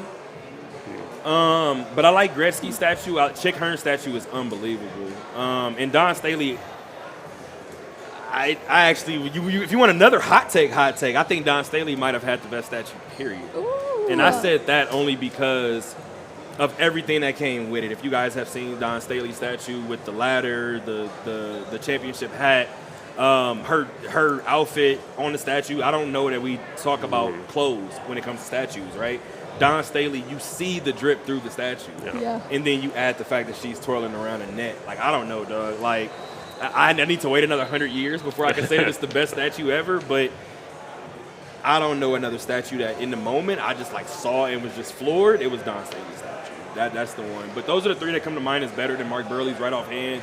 I know Philadelphia probably has one. Maybe the Sixers got one walking into their practice facility, but I don't have any other ones that come to mind right now. Sounds like a good series you could work on. And you might need to go to these places give me an idea. and see. Yep. The statue series. Dog, what? The statue stat counter? I'm about to really be going around looking at statues. You know what? I think our Tark statue is a good statue. I do Our Tark too. statue is like an honorable Yeah. mention. If you did like a list of 20 statues, Tark should be probably an honorable mention for sure. What else do we have? Oh, Alex, we will wrap up with football, sir. Huh? We're gonna wrap up with football. I know that when you and I met, it was because of some sideline reporting. You was doing some sideline reporting. Everything high school football, you knew everything about it. So before you leave here, I want to give you an update on what's going on over at Lee's Family Forum with the indoor football team, or with the indoor football league with the Vegas Golden, or with the Vegas Nighthawks. Excuse me. Wrong Foley team. My bad. But we talked earlier this year about the Nighthawks not being able to beat teams atop the Western Conference. They still can't do it. They just lost their second game to Bay Area this season. 0-2 against Bay Area. Bay Area obviously clinches, or can clinch, the top spot with a win in either of their remaining two games. Again, that loss was 54-55. Vegas missed 3 two-point conversions in this game. I just wanted to highlight that, give you guys a little heads up, because as Mike Davis said, they ran one, didn't get it. Jerome Johnson throws the other one, they don't get it. Now you have another one, no more time on the clock. You go for that two-point conversion. You opt to throw the football with Jerome Johnson, who was 0 for 4 to that point. It's incomplete. It's 0 for 5. So as I'm asking him on the phone, hey, what goes into that decision-making? You don't want to be one-dimensional, but he hasn't completed the pass on that. And this is what happens when you're a football coach. Mike was like, well, if you remember earlier in the game, we ran it. And we missed it. So we're 0-2 on two-point conversions, and we've done both. So anything I do that third time is going to be questioned. It doesn't matter. I said, okay. I had a conversation with my dad, and my dad was like, then why not kick the extra point? I called Mike back. I said, you know what? I probably should have asked, but why not kick then? Here's where I back off of Mike Davis, because now I'm like, my dad just gave me the different angle, right? So now I'm like, you could have just did that. You're playing the number one team in the West. You're on the road, and the player said go for it. You kind of got to go for it in that moment, right? So I don't know how much people are going to overanalyze that decision, but when you talk to him after the game, the end-all, be-all for me was when the locker room says it. Once the locker room says we're going for the win, you go for the win. You see what happens. This team is still 8-6 on the year. They're 4th in the West. I will let you guys know the first 3 spots in the Western Conference playoffs have been clinched. So Vegas needs a win in one of their final 2 games to clinch the final one. Here's the good news. Vegas is 8-6, but they are now 2 full games ahead of Tucson. Remember when we talked before about them playing Northern Arizona, a 1-12 Northern Arizona team? Mm-hmm. Northern Arizona is now 2-12. Wow. So Vegas needed a 1-12 team to help them out, and Vegas got the help. Vegas now controls its destiny. 1 win in the final 2 games from Lee's Family Forum, and Vegas is in the playoffs for a 2nd straight year. Saturday, 6 p.m., July 19th, I will be inside of the Lee's Family Forum. Vegas takes on that 2-12 Northern Arizona team. So Vegas has played Northern Arizona twice. They've beaten Northern Arizona twice.